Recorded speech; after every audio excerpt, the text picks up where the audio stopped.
Top of the morning to you, Overwatch fans, and welcome back to the Overwatch European Open Division Pro Points Cup. We are headed into the final stretch of this tournament, and of the 121 teams that entered, only 8 remain. Today, we'll be starting off with the winners bracket semifinals, where we'll see Marigo versus Kindergarten. Will Marigo's comp spin Kindergarten so fast that they lose balance? Or will Kindergarten quite literally school Marigo? We're about to find out. My name's Captain Jack, and I'll be your play-by-play for today, joined by Ocean on analyst and Zathor on production. Marigo is the team to beat right now, but with how scrappy Kindergarten has been in these last couple rounds, I truly wonder if this is an underdog story waiting to unfold. I mean, I certainly hope so, right? Marigo, they've kind of been dominant throughout this entire EMEA bracket. That was kind of expected they'd be getting really, really good results. If you just kind of look at the teams they're playing on the ladder system, that's one thing that I do actually credit the ladder system for. You can see what teams have high ambitions, what teams they like to play and get results from. America, they've been playing against all the strong teams, and they've been taking those victories. Number one seed in this event, haven't lost many maps. I don't think they've lost any maps so far in this tournament. They're the dominant force to beat, but Kindergarten, they have some players like EXO and like Sensitix who could definitely come out there and put on a show for them. Yeah, that's definitely the story that we're looking at right now, folks, with Marigo completely undefeated, not a single map drop. And Kindergarten, as they've gone through the later rounds, losing a map or two, as their most recent round has shown, it truly is going to be Kindergarten's chance to try to keep this going. There's a lot of Overwatch still to be played this weekend. So if you are new to the community, welcome. We want to make sure that you hit that heart and punch that bell so you get notified every time we're online. You could also sub to support this amazing community as well. Our first map of the day is going to be taking us to Oasis. So a great place to start off with, as control lends to many different compositions can be utilized. I wonder what we'll end up seeing from these teams today. If I'm Kindergarten, right, Control is the outlier of a game mode where usually you can scrape a map win, play a little bit more chaotic and try and cheese team fight victories. I think they've got to try something different today. They can maybe go hard bro on all 3 points, but have a different style of hard bro, like Reaper and McCree variants, Sombra variants as well. I think they got to come out the block strong if they're going to beat Marigo, and they've also got to try and put them off their game, because as soon as Marigo are back on that game, they're going to be in a little bit of trouble, Kindergarten. I think they could get outclassed, but if they can throw Marigo, for the swings a bit, no pun intended, they could be in a pretty good spot, but they have to start off strong, and if they don't, this series could be over very fast. Well, you say pun not intended, but I indeed the puns here, because I really hope that Kindergarten sends Marigo round and round so that we can see how well and how close that this matchup is actually going to be. As you all know, we are in a best of 5 first to 3 series.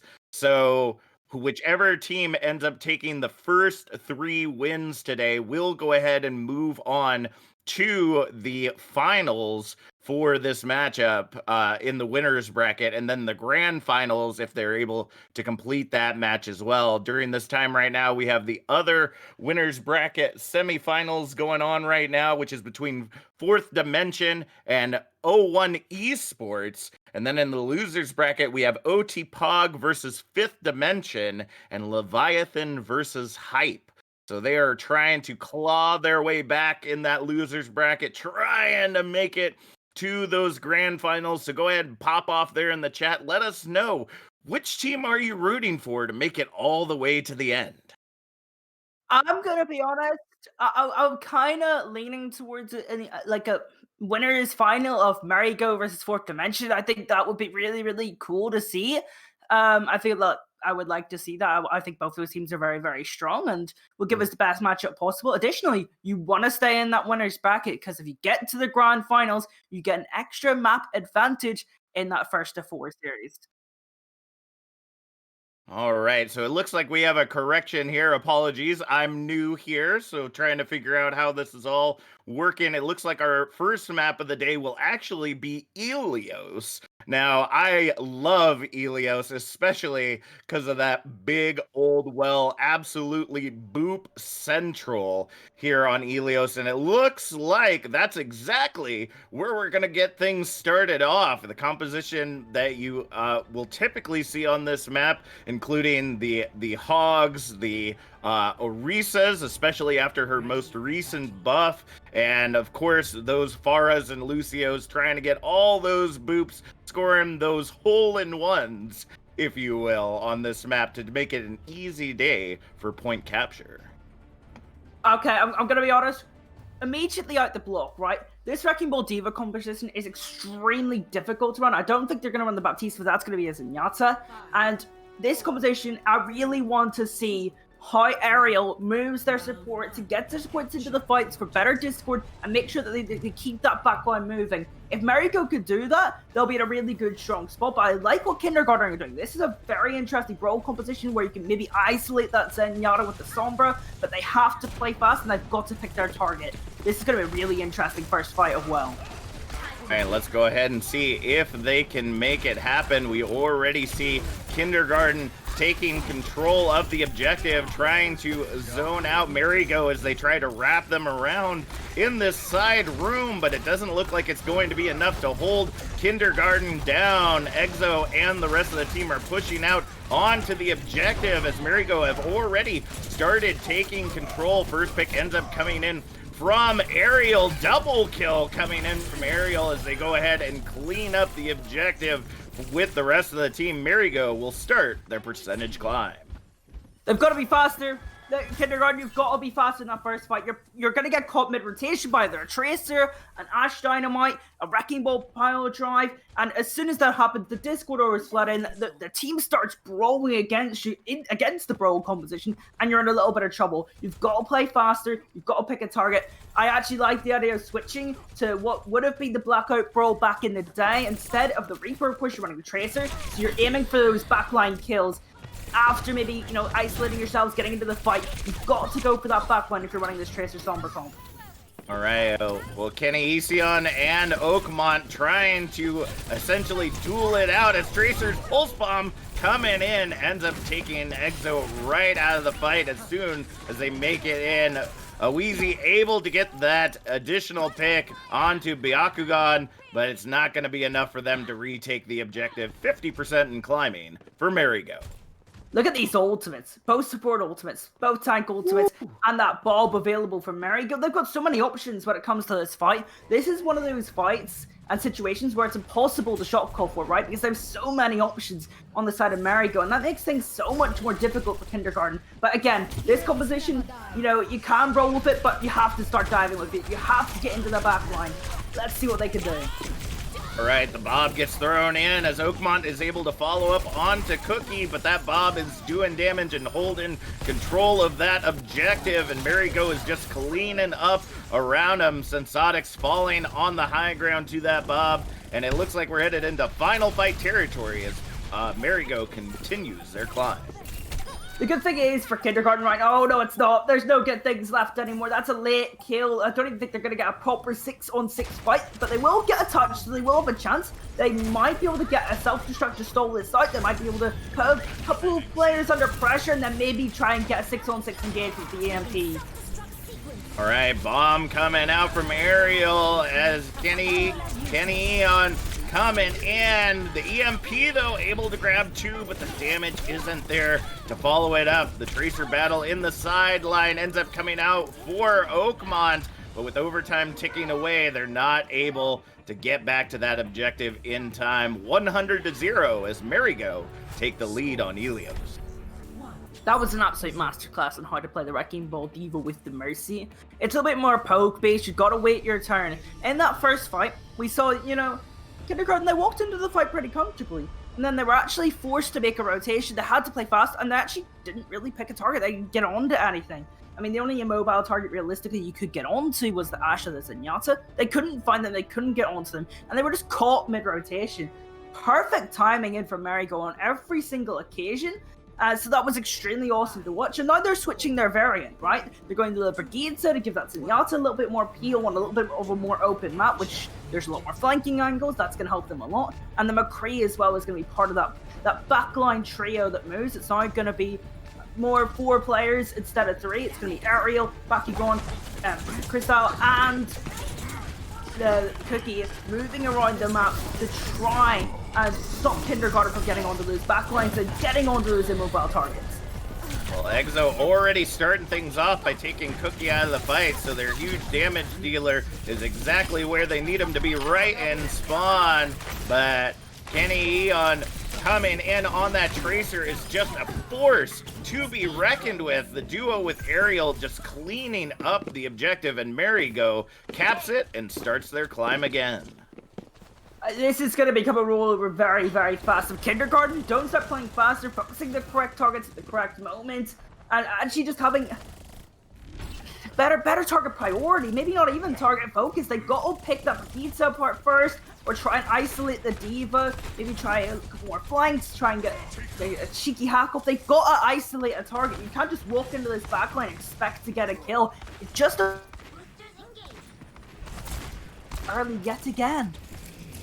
Not a good way to start things off with it already being a 4-3v6 as we see the picks come in for Crystal and Kinesion.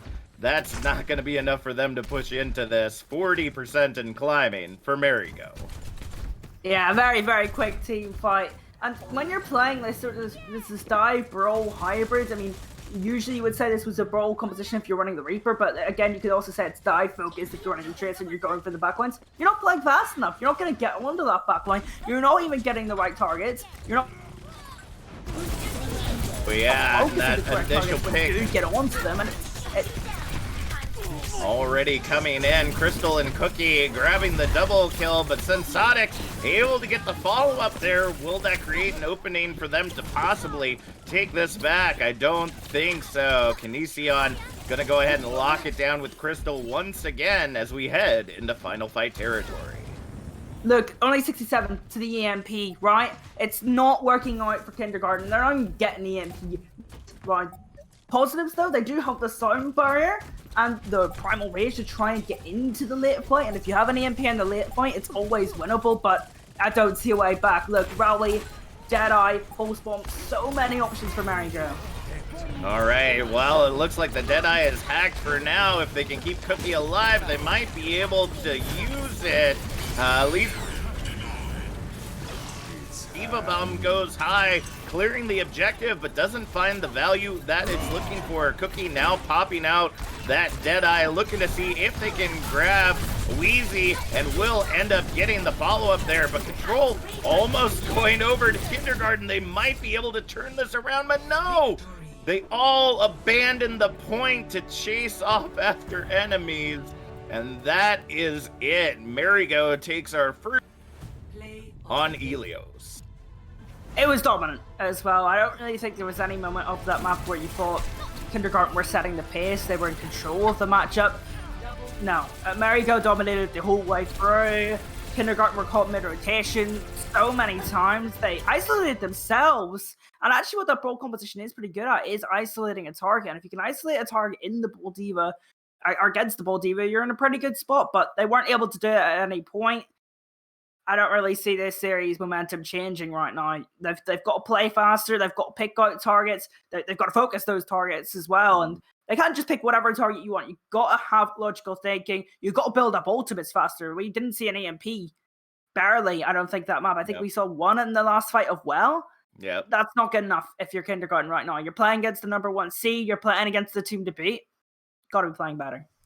Yeah, unfortunately, even my plat brain understands the fact that if you're going dive, you gotta have that coordination with your team, and it just seemed like the tanks weren't able to follow up on one another. They were picking multiple targets at the same time when really you gotta lock down those one or two, those linchpin targets that you can just pull out of the action real quick and then be able to take control. And that's exactly what we were seeing from Marigo. We multiple times seeing Kinesion going into that back line, getting those initial pick or two on the supports, and then everything just kind of falls after that like a set of dominoes. So I'm really curious to see what Kindergarten will choose for our next map to turn this around. I believe we are headed to Escort next. So they've got plenty of options to be able to turn this around effectively. You can use Dorado for more of a brawly style, but again, Marigo can utilize that to their advantage if they're stuck on this Diva Ball that they've been using so effectively. I think Route 66 would be my map choice because you want to probably play that brawl on point C, and also if you win the first fight, say Marigo are attacking on Route 66 point A and get it on the Yep. corner and then lose a fight, it actually becomes really, really hard, even with the Diva and the Brigitte, to actually bring that Zenyatta into the fight, get those proactive Discord orbs, get those more effective Discord orbs, and I think it could be very difficult if they got on Route 66, but I guess my Papega brain isn't correct. It looks like we're going to Rialto. Yeah, both of us with the inaccurate guesses here. Rialto is definitely a great place to lock it down. And, you know, if you want to be cheeky, that bridge can ultimately be a holding point to start things off. You know, nothing is easier than those boop kills straight into the canal, folks. So you don't have to do a lot of damage, and you get the victory, the easy dub by just sending them in over and over again. I don't think that Marigo is going to fall for it very well. So Kindergarten has got to be ready to adapt as necessary as we go ahead and head into our next map.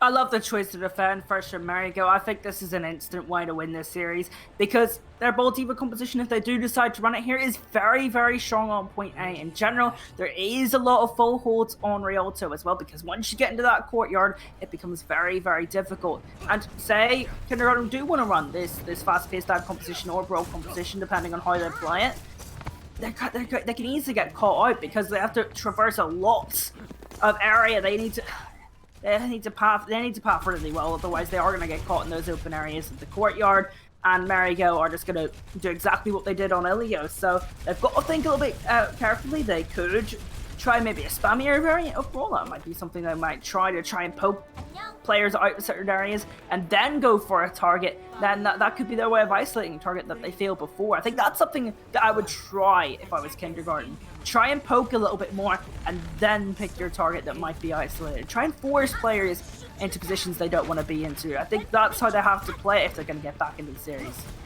All right, well, let's see if they can make it happen. The Ryan Diva comp to be able to peel for your characters is definitely going to help out, as well as that Ryan dealing a heck of a ton of damage anywhere close to that payload. The rotation going to the high ground, looking to see if they can find anyone up there before they push into the courtyard, and they're going to be pleasantly surprised because there it is. Alessio coming in with the slam, but gets nothing but shield, and here comes the clean up as the first pick comes in from Cookie onto Sensonic.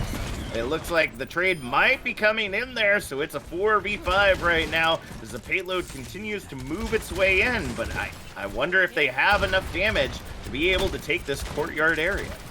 I love the fact that Ariel recognizes the Wrecking Ball's gone, they can't really engage, so I'm just going to touch the point for a bit, wait for our Wrecking Ball to come back, and then we could go on and engage. Because I think they're confident they're the better team, so they just need a bit of time, and then they could go maybe engage onto the front line and try some different things. As we see, Elias is already back in the fight, and Ariel's back in rematch. Well, the hack comes in from SSK, looking to see if they can get that DMEC once again. And the Fire Strike will go ahead and follow up. Amp Matrix coming out from Sally Tolix, trying to see if they can provide that ultra healing to keep everybody up. And Oakmont is essentially playing a reversal right now on what we saw from Kenny Easton during the first map, just totally taking advantage of the backline control. And that first objective gonna be captured with 4 minutes 30 seconds on the clock as they push into point 2. Yeah, really impressed Kindergarten there. You know, they picked their moment and they worked really well. They managed to isolate that Diva on cart. I mean, yeah, the Diva was forced to make that rotation. They isolated the Diva, and then once they did that, they knew exactly what targets to hop on to next. They went for the Ashe, then the Zenyatta, and then that fight was done. But now look at their ultimates. They've got Sound Barrier, they've got EMP, and here it comes. That's a 4-man EMP, and the cleanup gets 2, 3. The tanks are just lighting up the kill feed right now. The minefield comes out, but doesn't grab who it is looking for. So with an ultimate wasted and 4 minutes on the clock, we will see Kindergarten make their way through the choke and faster into point B. I think very good. They got to use this Dragon Strike to try and win a team fight and get off that hero pick. Maybe play the Tracer to try and force some decisions from Kindergarten, and additionally maybe take the Tracer duel. They've got to get off of this Honda pick. It's not quite working out. All right, well, we see the trades coming in. The battle of the Qs right now on the objective, but the ultimates are coming out in favor of Kindergarten right now. Oh, come on, with that pulse bomb in the backline, able to solidify the pick onto Crystal, and the Bob gets fed into the objective by Cookie in a dying breath, just trying to keep it on the objective and keep that time ticking away. But it looks like Oakmont will end up falling there in the end, as that payload continues to be stalled. It looks like Marigo might be able to take this objective back. Kindergarten pulling back and waiting to regroup with their team. That is not where you want to get held on reality. Probably the second most deadly spot to be held on this map, because now Kindergarten have that very advantageous position of these stairs, so naturally that high ground is going to be theirs. It's going to make flanking very difficult for the opposition Tracer and Sombra. It's going to make it life absolute hell for the tanks on Kindergarten to even engage in the fight, and they don't really have many ultimates to engage with as well to force through that engagement. They've got Earth Shatter, that's really it. And even if a massive Earth Shatter comes off, I don't really think it's going to matter because of all that Marigo has online, and that pick on Oakmont is not going to help.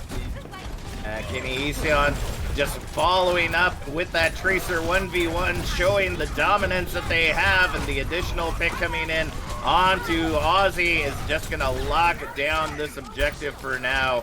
We will see Kindergarten go ahead and pull back for a moment as they try to, well, actually, no, they might not pull back. In a dying breath, Exo tries to get the tackle off, but will end up finding themselves back in spawn 2, a minute 50 remaining on the clock. This is really difficult for Kindergarten right now because it's so hard to engage on these areas without really using an ultimate. With their composition and this where Marigo are actually playing around right now, I think they've maybe got to try and engage with the Coalescence, and actually this is going to help them severely because picked on the Wrecking Ball. SSK does really well to recognize that. They can engage a Coalescence now, and then they've also got the EMP to close out the fight. They've got options now. This has got to be Kindergarten's fight to win. Right, they've got the ultimates online. They're ready and raring to go. EMP comes out, grabbing 2, and the shatter is back. The pin comes in, and the follow-up onto Alisu gets exactly what they're looking for. Again, a dying breath Bob controlling the objective right now as the pulse bomb from Kinesion holds it together for a moment, but with only a minute left on the clock, it looks like the objective will be captured here, but no! The minefield able to come in from Alisu in the final moments, trying to see if they can hold it all together. They have the advantage in their favor. Ariel with that Diva Bomb getting ready to probably send it out to try to clear the objective as best as they can, just trying to keep that time ticking away as long as they can, and the picks just continue to come in. The Diva Bomb not even having to be used to go ahead and get these follow-up picks. The tank line of Marigo is showing to be a dominant force. There's just no sustainability in the end fight. Yeah, you win the fight with DMP, that's absolutely great, but don't get it across the line, and you have nothing else to keep yourselves in the fight because that Meteor has run out of heals, Lucio healing to keep you alive, and you're not getting onto those targets that you want to kill quick enough with that speed boost, so it's not quite being correct for them, but they have another chance. They've lost their Tracer, but if they can maybe get a cheeky kill with a hack and a good shatter, then they have a chance. All right, well, it's already a 5v6 fight as Kinesion still taking out Oakmont in their Tracer 1v1. The Diva Bomb goes in and able to follow up on Aussie, and I think that's about it. Second point locked just shy of objective 2 for the side of Kindergarten. Yeah, I mean, it was better on point A. I would have liked one thing on point A. When they saw the Wrecking Ball and the Diva on the high ground, they should think, hang on, something in their composition doesn't make sense right now, because that Diva's meant to be kind of bodyguarding this Zenyatta and either the Mercy or the Brigitte, depending on what hero you're playing. So then that should click in your brain, hang on, that Zenyatta's free, let's go rotate, let's try and find that Zenyatta, let's get that kill. But other than that, they played point A pretty well. They capitalized on Marigo's mistake, something that they didn't do on map 1. So it was a little bit of an improvement from Kindergarten. But then again, a couple of choked fights. They didn't finish off point B on 2 occasions when they really should have, and Marigo just showed their class every single time Kindergarten left an opening or made a mistake, or honestly, it was a neutral team fight because Marigo were the better team. They used their initiative, they used their mechanics, they used their teamwork and gameplay, and just them. They were just Marigo, and they were able to take that defense pretty strongly. Right now, Marigo is indeed going round and round right now because they aren't even out healing the damage that is coming in necessarily. They're just outrunning it. But right now, Kindergarten looking to go for maybe a cheeky spawn hold ray here to hopefully get the time bank in their favor for objective 1. Yeah, they've got to get the time bank down because look at this. Like 4 minutes and then plus the extra 6.5 minutes realistically to capture a little bit, and it's already working out. They've already pretty much won a team fight, and this time bank will go down by at least a minute. So they've already got what they want realistically. 3 minutes to hold in the courtyard is pretty nice. All right, well, Oakmont is looking out for Kinesion to get in their backline, and SSK using that high ground to be able to get hacks on anyone that utilizes it. But it looks like they're already found out, Ariel and Cookie, knowing that Somber is around and trying to zone out as much as possible. The hack comes in, looking to see if they can get the follow-up damage onto Elysiu, but it's not going to be enough for them to take them out and keep this fight going. The payload continues to be held with only 6 meters on it as the fights continue on. The trades come in for Cookie and SSK, and now with the DMAC, it looks like finally Marigo, after a minute, will start making their payload rush forward. Yeah, but look at the time, right? We only have 2 minutes and 45 seconds left. And then we're going into this more difficult courtyard area. And Kindergarten, they're going to have Siren Barrier, they're going to potentially have EMP and maybe a fight's time. They've got some win conditions online, so Kindergarten, they're in a pretty good spot. But this next fight is going to be pretty difficult for them, right? So, 6 ultimates realistically for Marigo. Once they engage, let's see what happens. All right, well, the engage comes in with the minefield and the Bob. Transcendence also coming out with the Valkyrie. Both support ults being utilized from Marigo. They're investing everything they got to make this happen. Diva Bomb also going in as Kinesion trying to get that follow-up kill onto Oakmont once again will end up being successful, and that investment will pay off in dividends, but at what cost will they be able to take this first point?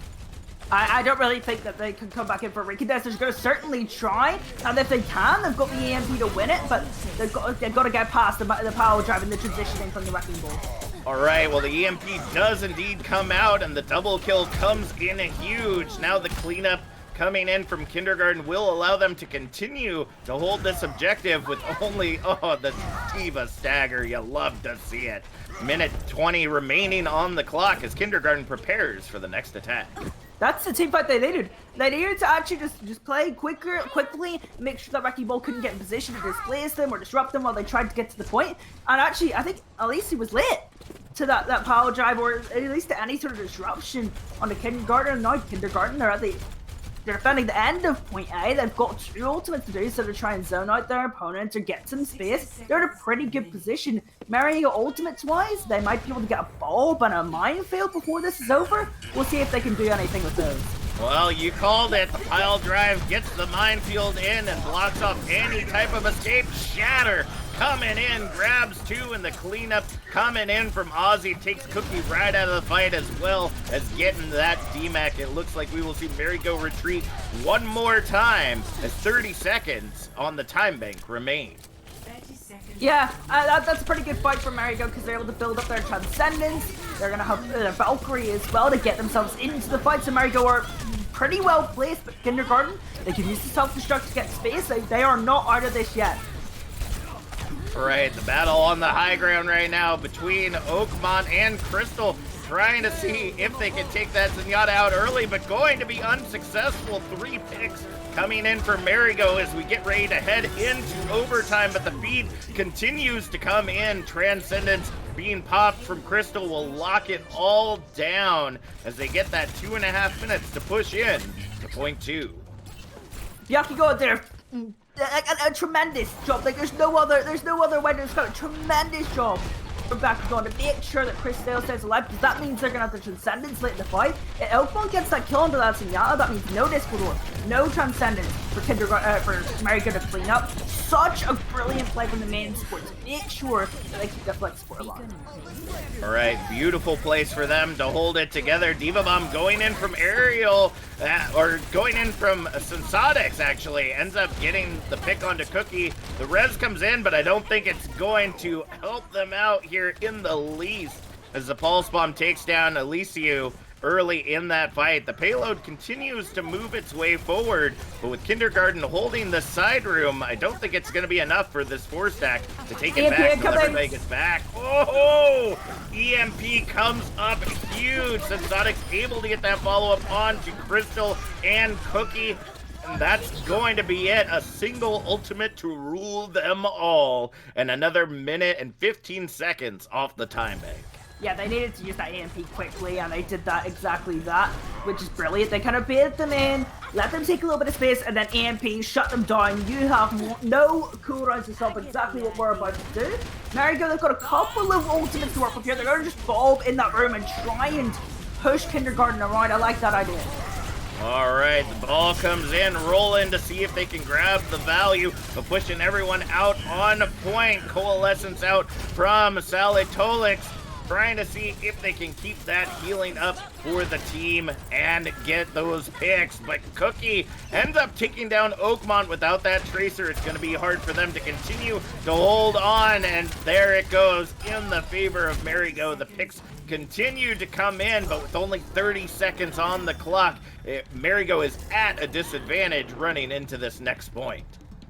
The positives for Marigo, you're going to have that Transcendence, and you're going to have tank ultimates to give you some space in the fight, and that could stop SSK from getting that 70% that they need for the EMP. But what it won't stop is the fact that the sound barrier is almost there to give sustainability on the defense. This start of the fight is so crucial right now. Diva Bomb going way deep and takes Cookie out of the fight, but where is Kindergarten? The payload is moving its way forward, and they're charging their way back into the action. Exo able to get that follow-up pin, but Kinesion is just doling damage into that backline right now. The tanks are the only ones that remain as overtime ticks away right now. Kinesion trying to follow up on those picks as well, but Elysiu with the double fallen chain, that's going to be enough for them to hold on to this for sure, but the hacks coming in, that might be enough to take them out of the fight, but Kinesion coming in with a double kill cleanup, 0.36 meters remaining, and Marigo in an upset turns it around and locks down Rialto, bringing our series 2-0. I'm just confused at this point. Kindergarten, start of the fight's great. The Celtic shot comes in, gets a kill. You've got a player advantage now. You still have that sound barrier, right? Use that sound barrier to sustain and make sure that all your players stay alive in the mid fight. The Zenyatta is isolated in your backline. You kill the Zenyatta.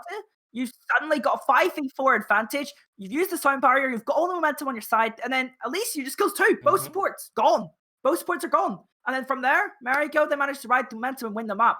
But realistically, Kindergarten's map to lose there. They were in a winning position and they just lost it. You could say clutch play from Marigo, but I'm going to be evil and say lost opportunity for Kindergarten.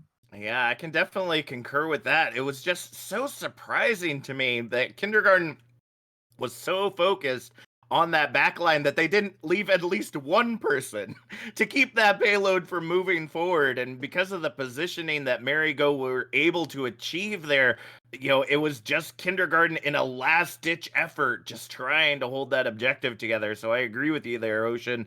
They had every piece that they needed to be able to hold that together, and they just threw it right in the drink.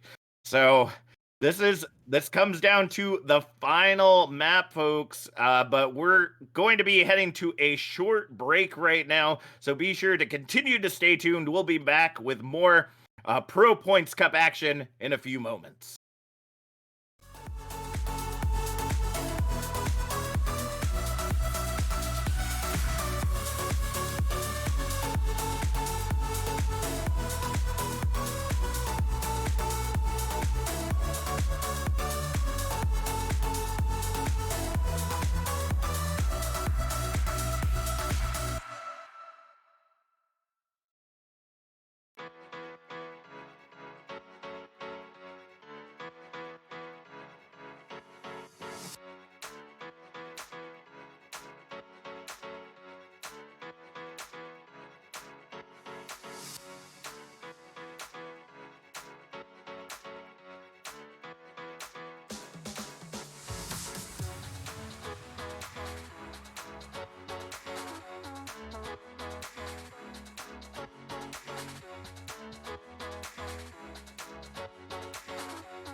truth was lies.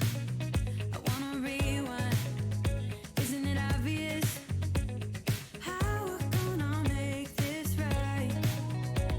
'Cause we had that love, we had that poison, we had that high for a day. Sometimes it all slips away and you lose yourself and you feel like you're falling into fire. Ooh, sometimes hearts collide. Someday we'll be bright enough to see it. Waiting for that sign. There's no one here to blame to believe it. Because sometimes hearts collide.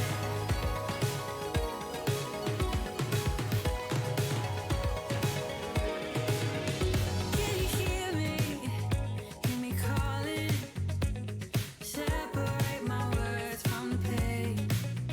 I wanna lay down. Isn't it obvious? You should be by my side again. 'Cause we had that love, we had that poison. I follow the spark in your eye. But in a moment of doubt, we would lose it all. And we feel like we're falling into fire. Ooh, sometimes hearts collide. Someday we'll be bright enough to see it.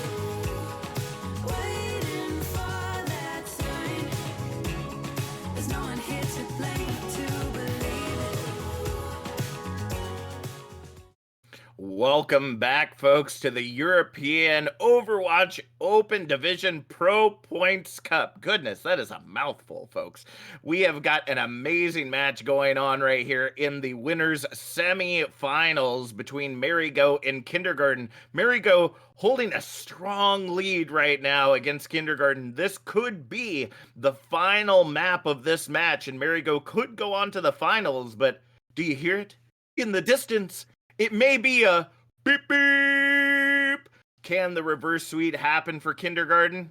Who can say? Kings Row is next up on the list, but why don't we go ahead and recap those first two maps real quick? I feel like Kings Row, if there's going to be any map that Kindergarten has an advantage on, it's going to be Kings Row. If they can play a faster brawl style, maybe isolate a lot more targets, then they'll be in a better spot. And what I mean by isolating targets is targets who are, in a position where they can't really do much. For example, it happens a couple of times in the double bubble competition. This is the best way I can explain it. Where Zarya is like trying to poke her Winston, be able to get a bubble off, and then is too far away from their backline to get any value themselves, or they're not close enough to any other opposition members to get any damage done. So they're isolated, they're out of position, they're unable to do anything, they're ineffective. So that's something that Kindergarten they need to do. They need to be able to isolate targets in Marigo, because right now they're playing Brawl against the Wrecking Ball Diva and they're just getting caught mid-rotation every single time. They don't really have a planned target to go on, and they're just kind of walking. They're walking and they're waiting for something to happen. They're not making things happen. If you're not making things happen, then they're not going to happen. You can't go to the shop to buy something and then sit at home, because that's not how you go to the shop to buy something. That's not how that works, you know? I mean nowadays you just have Amazon. So. True. Didn't really think about that one. Does end up coming in there onto Cookie, so that's going to go ahead and force Marigo back for just a moment as they go ahead and regroup with their teammate. Time ticking off of this time bank as we see the re-engage starting out from Alessio, coming in with this double bubble composition from Ariel, just absolutely supercharged right now, diving back in. Primal Rage already coming out as they go ahead and try to see if they can push back Kindergarten on this brawl composition. Cookie able to find that initial pick, but I don't think it's going to be enough for Kindergarten to be able to hold on to this objective as they trade it out. It's a 4v4 fight, and the picks just continue to come in for Marigo as the DMAC comes out for Sensatics. That is going to be objective alpha right there, unless we see a recontest from Kindergarten quickly. Kindergarten, now that they're right mindset there, EXO is gonna come back. And that Graviton Surge is actually gonna be devastating because it means they can't just sit back and hold the archway and have a decent start to second point. Realistically, that option's taken away from them. Mary can clean up a fight and also take up an amazing amount of space on point B. That is definitely not the best position that you want to be in. Usually you want to hold that choke, especially against a double bubble composition like this one. But now that that space is given up, it really is giving Marigo the opportunity to be able to take this streets phase in a fury. Yeah, I was speculating that Kindergarten would have a better time here because the Wrecking Ball Diva is strong here, but Marigo is double bubble, also extremely strong. This is an okay fight for Kindergarten because they're close to the EMP now, and they have an opportunity now before the rally's online to really win the fight. So this is their opportunity to try and get some momentum. Oh, the stun comes in onto SSK in the middle of the EMP, and so it's not going to end up coming out like they wanted to. The Diva Bomb gets invested by Sensatics, looking to see if they can try to regain what they just lost, but I don't think it's going to be enough. Salatolix trying to come out with that Coalescence and push them back, but Cookie able to get the pick onto Sensatics might put them in the position they need to hold everything together. And there it is, triple kill coming out, looking for that fourth, but it looks like they will end up getting away just barely. Oakmont with the skin of their teeth remaining. SSK swapping over to that Reaper as we head into the next fight of point 2. I don't even think this is going to be really much of a fight. You've got rallied it before the fight starts. EXO's got an Earth Shatter, I guess. That's something to be smiling about. I mean, not really. I think this fight's done and dusted. Point B is going to be captured. Deadeye coming out as the Shatter grabs 4, and it looks like the cancel will indeed come out. Graviton Surge holds EXO in place, and it looks like the cleanup will continue to follow up. Canisian looking in that backline, just getting pick after pick, doling out more damage than you expect from many of your Tracer players in competitive, and Byakugan just cleaning it up right there. 4 minutes remaining on the clock as the payload makes its way into Objective 3. Yeah, the rally up, so much sustainability. EXO gets a 4-player Earth Shatter, doesn't matter. It doesn't matter. There's so much sustainability, and the longer the fight goes on, the less value that Moira is going to get. And now, again, Marigo, they're just rampaging right now. Lucio down already on Kindergarten. This is an absolute roll right now. Elysiu just absolutely popping out that Primal Rage over and over again, but with SSK on that Reaper now, it's not going to grab the value that they were looking for in this fight, having to retreat, and now the bubble coming in, high noon coming out from Oakmont, but Pulse Bomb ends up shutting it down from Canisian. And with those picks continuing to come in, Kindergarten now on the back foot. Only 3 minutes remaining on the clock as we see them try to feed in. Aussie coming out with the beat, but Canisian able to clip them right on the head. Cookie's Deadeye providing damage against the shield as EXO tries to come back into the fight, but ends up getting followed up on as well. As we head into final fight territory, we have to know, will Kindergarten touch this objective? I think they'll get a touch, but realistically, their main healing resource is gone. They're not going to really get anyone back. The staggers are coming in, and it's just cleanup for the side of Marigo. That's exactly what we're seeing here with 2 minutes 27 seconds remaining on the clock. Marigo will grab objective number 3, locking down a pretty decent time for Kings Row despite the advantage Kindergarten had with their composition. Now as they go onto the attack, truly it is going to be anyone's match if they can bring it back. I think 2 moments decided that round. EXO getting slapped when they're just trying to hold the archway and poke a little bit so they can get a really strong point B hold started off.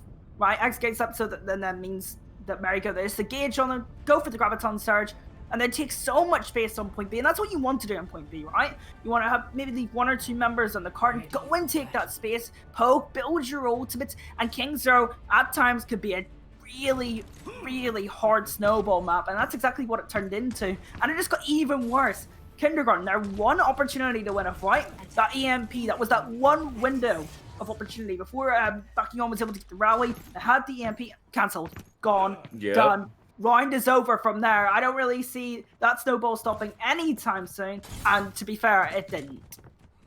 Yeah, that was probably the most unfortunate play of it all. Cookie just looking for SSK to come in with that EMP and then stunning them mid-air before it actually landed.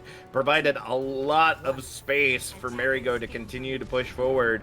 But now as they come in with the ball Zarya, it's going to be interesting. Without that additional shield, SSK is going to have a lot more room to be able to get hacks off and take Alicio out of this fight. So I gotta question whether or not the ball is the right choice here. I mean, if they go fast and actually roll up on their engagement, so you pile drive and then the rest of your team rolls, then yes. All right, we'll see if they can make that happen. Alicio trying to see if they can get that backdoor in. Slam coming in huge, but the hack comes in as well. Aussie ends up finding the end of Kinesion's pistols as well as the fist, and the cleanup just continues from there. This 4v6 fight is going to be followed up on very quickly by the side of Marigo, as already ultimates are going online. I really do have to question this Moira Lucio backline that they've been sticking with the entire time, Kindergarten. I'm just not a fan of it. Realistically, yeah, you get that higher burst healing at the start of the fight, but the longer the fight goes on, the more you're in trouble. Just run out of heals by the end of it, and that's never a good position for anyone. Already we see Alicio just spinning to win right there, even with the stuns not really getting countered, as we go ahead and see once again Kindergarten rotating now to that high ground, looking to see if they can grab advantage, but the minefield is going to block their path from getting to everyone else that was on the high ground and now is holding the low ground for Marigo. This rotation is something that we've definitely seen before, but not something that's as common. Oh, Alicio thinking that they were going to be able to get out of there in time, and there it goes. Exactly what they needed. Sensonic with that double kill. The Transcendent trying to hold everything together, but Sensonic is on a mission to turn this around for Kindergarten. The payload is captured and unlocked, and with 4 minutes 10 seconds on the clock, we'll see Kindergarten take to the streets. That's a really good team fight for them, and a late stagger on the back of goal means that it's going to be a late setup from point B. A lot of space is going to be available for Kindergarten. Actually, realistically, I think they're going to be able to go to the end of point B and just poke down that massive straightaway and make things a little bit difficult for Marigo here. That was the perfect fight for them. They rotated up to the high ground. At least you got a little bit overzealous trying to get in there. I mean, the right thing is to try and engage mid-rotation, but honestly, that rotation wasn't completed yet. You still had time. A little bit impatient from the main tank on Marigo, but I don't think that there's too much they can complain about. They might want to be able to get this rally up soon before SSK can use the EMP. Well, it doesn't look like they were able to get it up in a time. The EMP ends up grabbing two, and it's just a bit of cleanup from there. Kinesion trying to see if they can stagger out this payload for a couple of seconds extra, but it looks like they're going to go ahead and head back to rejoin the team for the second point hold. That's what they needed to do on their defense, realistically. Get that EMP fight before the rally was built up. And they did it this time around, and that might be the difference to this snowball here. Graviton Surge is chilling here.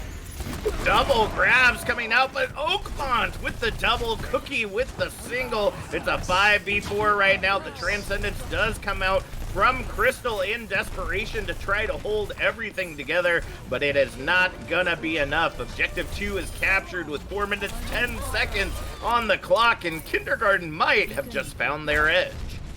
Yeah, when snowballs get rolling on King's Row, it's very, very difficult. What I mean by a snowball is when you roll a snowball down a hill, it picks up speed and it gains snow, and it just becomes this powerful ball rolling through. That's exactly what's happening right now, and we can see a really strong time bank. They still have the coalescence here to engage into the next fight and get themselves involved. The longer the fight goes on, though, when you're running this Moira composition, the more you're going to be in trouble, and then ultimates are going to come online for Marigo. Primal Rage coming out for Elysiu as SSK swapping over to the Reaper to dole out that damage against this big old monkey. But I don't think it's going to be enough for them to hold just at this moment. Coalescence coming out from Salatonic, trying to see if they can continue to push this payload further, but the trade comes in onto Ezgo and Ariel. Rez able to bring Ariel back into the fight, puts Marigo in favor of taking back this objective, but Kindergarten is continuing to push forward. Sensotix is getting everything that they need to be able to hold things together as Exo comes back into the fight. Pulse Bomb coming out in the back line from Kinesion, but the Deadeye from Oakmont finds them before the Pulse Bomb takes anyone out. Sleep Dart coming in on Exo, taking a little bit of nap, resting before Fat Shatter coming out from Exo as that payload makes its way into its final destination, and there's no one there from Marigo to contest it. 5 seconds more than Marigo had for their push, and as I heard recently, that just means Kindergarten this time around is just 5 seconds better. Yeah, I mean, that's actually much improved from Kindergarten, right? They're playing a lot faster with their Lucio Moira composition, which means they're utilizing the Lucio to the best of their ability. They're not getting into the mid or late fights where their Moira is a little bit of a weaker pick. And they're making better rotations. They're making it difficult for Elysiu to get on to them during their rotations to make things difficult for them in the mid fight. And I think that is a really good improvement for Kindergarten. I think that's very, very important for them. Marigo themselves, I mean, they weren't playing their best. They didn't get that nano boost off in the last fight at the correct moment. Of course, point A was a little bit of a struggle. They got a little bit impatient. But realistically, Kindergarten, much better from them on this map so far. Big improvement and could get them back into the series. Absolutely. Remember, this is their last-ditch effort, so go ahead and start blowing it up in the chat, folks. Do you want to see Kindergarten bring this back here on King's Row and continue their glory run in this series? Or do you want Marigo to just shut them down right here? With both teams having only about 2 minutes on the clock, they are now evenly matched to try to take this in their favor. I think if I'm Marigo, I'm actually quite happy that I'm attacking first again. It's a chance to get the momentum back in your favor, especially on King's Row. Again, on another snowball map, if you can get a good point A attack, and you can snowball a little bit and have a little bit more momentum on your side, I think I'd be a little bit more comfortable if I was Marigo right now, but Kindergarten, they're slowly improving. Improvement is paying off in dividends right now, although we do see Cookie on that high ground, or Oakmont rather, on that high ground, trying to dole out damage from behind Marigo. They're going to have to compete with Cookie for those long sidelines. Now they're grouped up in the Alderworth Hotel. Antinate coming in, and the cleanup is huge from Marigo, taking advantage of that, and the objective continues to be captured. Exo, though, oh my goodness, just turning it right around in the final moments. SSK holding on for dear life, but it's not gonna be enough. With 60 seconds on the clock, Marigo will take objective alpha, but hopefully Kindergarten will be able to hold this choke this time. I think they will be able to, and actually, realistically, they've got the Coalescence and the Graviton Surge to maybe have an engagement here. Marigo aren't going to be able to do the typical King's Row thing and take the space. What's going on here? They're going for this fast rotation on the... Oh, man. They're not even going to wait for the choke. They're going to go ahead and try to push in now. Exo coming up on that Earth Shatter, or maybe they were just trying to earn up a couple of ultimates since the payload was still there, trying to get some damage in, falling incredibly low, but Oakmont's able to zone out. Kinesion in the backline, the Shatter comes in huge, and the cleanup is fierce from Kindergarten. They are not ready to let this go yet. 10 seconds remaining on the clock, and it is Marigo's last chance to try to touch this objective. They put themselves in a great position with Oakmont now coming out on the Deadeye doesn't end up grabbing anyone, and now they're popping in with every ultimate they have. The Bob gets released, the Primal Rage gets released, but now we see the Graviton Surge on the objective. The trade comes in, Blossom coming out from SSK, grabs the double kill as the res comes in onto Ariel to get them in the fight and keep things going. They need that tank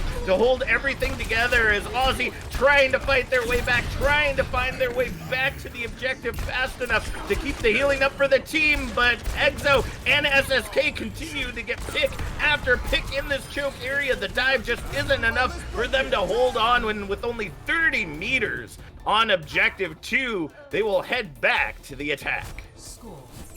I was worried for Kindergarten. That first fight, you know, they kind of just sat there, let Aliusu build up that Primal Rage so quickly. They just kind of sat there doing nothing. After such a big improvement on their attack, where they were playing faster, making smarter rotations, using their ultimates better, it was so much cleaner from them on their attack. I was worried they were going to slip back into bad habits, but again, they actually play a lot faster, make smart rotations at the start of point B, and it's definitely paying off for them. The faster they're playing, the more benefits they get out of their composition, and the more benefits we're seeing from Exo as well, right? You saw Exo again getting another massive Earth Shatter pretty much to give them a pretty solid hold. I think the faster they play, Kindergarten will have a better chance. The slower they play, Marigo will get right back into this series and probably take the win. Kindergarten, they've got to keep up the tempo. All right. Well, it looks like Marigo is like, okay, we've played around long enough. Time to meet Kindergarten where they are at, and are coming out with a brawl of their own, with Condition coming out on that May. That is going to be a powerful zoning, and if they can get that ultimate online in time, which if it's anything similar to the pulse bombs that we've been seeing on that Tracer, that Blizzard is going to be ready and raring to go. But SSK looking to come out to match on that May as well. So let's see, with almost a mirror composition, except for Celatolix and Crystal, and already the first pick coming in, that might be what they need to go ahead and push Kindergarten back. Immortality Field comes out, but immediately taken down. But with Exo out of the fight, it's not going to be enough for them to hold on. Cookie grabs the double there at the end, and already half a minute off the clock. I'm a lot more comfortable with this Baptiste pick, and the reason being is, look, Exo went on in that fight because the Moira healers were gone, and, well, Aliusu stayed alive because they had an immortality field. I think I just like this Baptiste pick a lot more in the current role composition, and the Shatter's gonna come in here! Whoa! Just barely avoided. I'm not even for certain how that happened without the shield in the right position.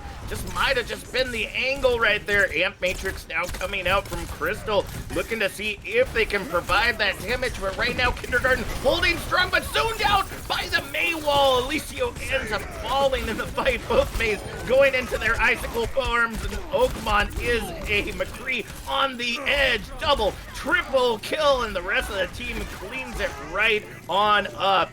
35 seconds remaining on the clock as Objective A will get captured, and only 30 meters to go. Right, if I'm Marigo right now, I'm looking at their ultimates, I'm looking at Kindergarten's ultimates. They've got to go fast. I want them to go right to the spawn here. I want Marigo to go right to the spawn, not even bother about the archway. You have Graviton Surge, you have Blizzard. They don't have those ultimates yet. Of course, they don't know that. They kind of think that they might have them as well, and they want to play the mirror matchup. If they played that fast right there, they wouldn't even get their ultimates off, and they just win the fight and win this. But now, it's at the archway. Let's watch the crowds, let's watch the Blizzard. Right, the Maywall comes out to try to prevent them from pushing in, and the Blizzard to get the follow-up. Deadeye does take down Oakmont, but the trade comes in from Celatonic, and the big, huge Graviton Surge! The cleanup is coming in huge for Kindergarten right now. They're not out of this match yet. The only one left is Byakugan, and that is it. Kindergarten showing that they are not to be trifled with as they take King's Row, holding on to what little they have left in this series with 2-1 against Marigo. How much more enjoyable is this series when we can talk about Kindergarten star players? Exo on the Reinhardt, so much better that map. Got some really good Earth Shatters. Realized the mistakes of Marigo. Once Aliusu went down on point day, all EXO had on their mind was getting into a fight and getting the Earth Shatter off, and that was a beautiful play. When Kindergarten are playing faster, playing to the benefits of their composition, this is a much tighter game. And if we get into more brawl maps and they continue to rotate smarter and play faster, this series could turn around. Yeah, that was the thing that we were kind of noting on during halftime, is the fact that Kindergarten seems to be setting up these huge plays that normally, if they were coordinated correctly, would have worked out in their favor. But for some reason, because they were just either taking too long to get set up, or they ended up getting zoned out in a particular aspect of the map, they just were not able to pull off the traps that they were trying to set for Marigo. Obviously, they have figured out Marigo's plan. They have turned it around and were able to take King's Row very effectively. The question is, can they continue to hold on to this going into the next map? Next map's whole Sky. I was going to say next map's going to be Sky, right? Because realistically, it's going to be Marigo's more comfortable map. We know that Kindergarten like to play in these brawly linear areas. They like to play that brawl composition. They like to play in linear areas. So Marigo, realistically, they have their map choice set out for them, and they're going to pick the most open assault map, and that is for Sky Industries. It suits their Wrecking Ball Diva composition. I just didn't really see them picking anything else. That really is going to set up the teams for this. The brawl is great on the objective. The dive is great off the objective. Honestly, it's going to be up to Kindergarten, like we've said before, to make those plays quickly with that brawl composition. If they are not able to speed in and get the value that they're looking for within, let's say, the first 10 seconds, it's just not going to happen. Marigo's going to be able to take the advantage right back from them. But, Marigo may be a little shaken after that map on King's Row. It was hard fought, and it was really close for both of these teams, both of them going into overtime for this match. But maybe we might be seeing Kindergarten getting under Marigo's skin a little. Yeah, they've got to play faster. And one thing I'm going to criticize from Marigo, actually, is they didn't really force Kindergarten to make any extra decisions. Usually, if you're a really strong team, you're able to force decisions out of the opposition. And usually, the more decisions you force your opponent to make, the more mistakes they're going to make. That's just how Overwatch is. That's how life is, realistically. And I feel like, in particular, Kinesion needed to poke a little bit more, try and force the backline out a little bit, and try and make those rotations a little bit more awkward. It can't just be Aliusu trying to make rotations awkward. It can't just be Aliusu making those engagements. I want to see Kinesion not just get those picks in the mid and late fight, which make them look superb and look brilliant in the kill feed. I want to see them committing to the team play and making things easier on their front line, easier on their main tank. I think that could give Marigo again the edge later in the series. But Kindergarten, if they continue to play fast, if they continue to play to their benefits and their strengths, they can get back into this. And that was a lot of the value that we were seeing from Marigo during the first two maps. Kinesion on that Tracer, able to get to the back line and get those initial picks while Kindergarten was rotating, is what gave them the edge to be able to continue to keep these fights going. But I don't know, just in that map, they just didn't seem to be able to figure it out. Obviously, they weren't running the Tracer during that map. The McCree was still a powerful force to be reckoned with, but it just was not enough for them to get those initial picks to put the map in their favor. But with Kinesion now back on that Tracer and able to get into that backline quickly, the question is, can they do enough damage to be able to keep Kindergarten from pushing into this first objective? Yeah, Marigo opting for the double bubble instead of the Wrecking Ball Diva, it surprises me a little bit because they were so good at that Wrecking Ball Diva initially. Double bubble, they are still strong at, and they still, maintain a competition advantage. I think they're just scouting right now in Kindergarten to see if they want to stay on this brawl, and I think they do. And I think they're going to go for the backline style of the brawl that they like, the Tracer Sombra, and the Diva as well now. An extra fast composition to try and get on Crystal in the backline, and realistically, I would have preferred Crystal and the Zenyatta here. For a little bit more discord, a little bit more pressure on those flankers that are coming onto them, I think I would have preferred the Zenyatta. All right, Tracer Battle 2, Electric Boogaloo going on here in the side room as Oakmont still falling to Kinesion, just not able to get that finalization that Kinesion just seems to have practice. And right now we see Kindergarten just hanging out in the control room, waiting for Oakmont to get back into the fight, trying to see if they can get a little bit of ult charge right there, and the hack comes in, and so does the dive, looking to see if they can get that pick onto Aerial, but it's not going to be fast enough. And now with the advantage of the high ground going to Marigo, they're going to continue to hold on to this objective as Kindergarten tries to find their way back in and get that initial pick, but Kinesian is just out dueling Oakmont right now, and with Alessio coming out with that primal rage in the side room, you do not want to be trapped with that monkey, folks. But Kindergarten turning it around with the double kill, and with the advantage of the spawn going to Kindergarten, it looks like they will find themselves taking objective 1 as we go ahead and see them lock down these final picks.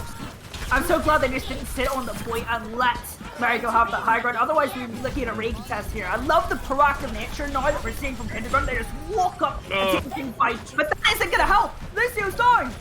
No, that is not a good way to keep things going. And with the res on Crystal, the only pick that they were able to get is going to allow Marigo to come back into this fight. And Alessio now on that ball with the speed and damage that they have, it is just going to be a clean up fest. On to Kindergarten. 1 minute 45 seconds remaining on the clock, and Kindergarten is gonna find their way to get to the next grade. You know, I honestly said that Kinesio needed to up their game and make plays themselves instead of having them set up for them. Did that right there. Kindergarten actually did a really good decision to go up to the high ground and pressure Marigo, and then that random kill from Kinesio with the post bomb changes that fight. The positives for Kindergarten now is they've got a tick already, and they've got an EMP, so if they want, they can just go hard onto this backline, or they could try and isolate this area. There are a couple options online.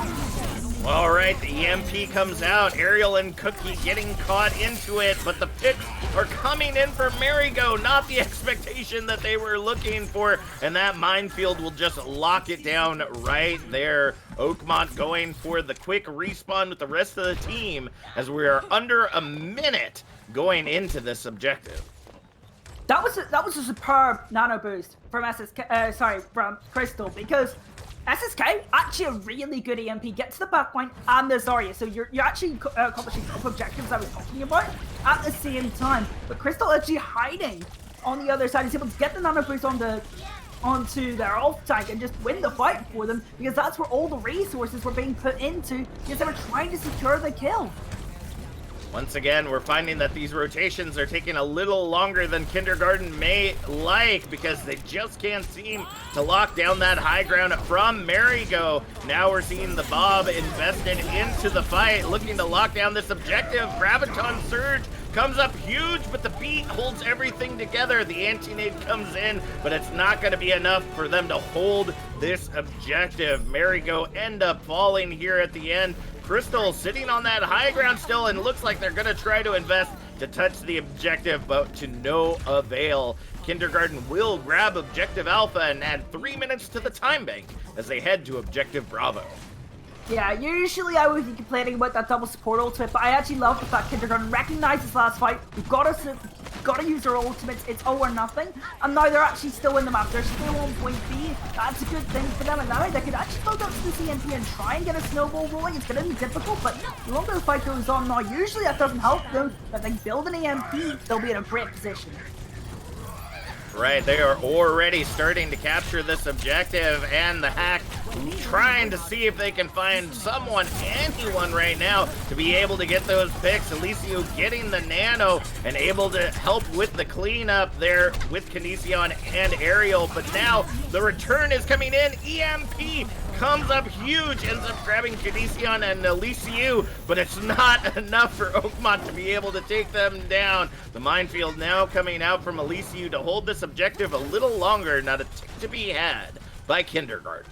I think SSK got, again, a little impatient, wanted to win that fight there, and then obviously on Assault you want to get a really strong timeline, because it is one of those crazier game modes where anything can happen, but realistically you got both support outside of the opposition, so realistically the next fight with an EMP was pretty free. You also had coalescence to engage with. I think a little bit more discipline there, and Kindergarten have one of the easiest fights of their lives here.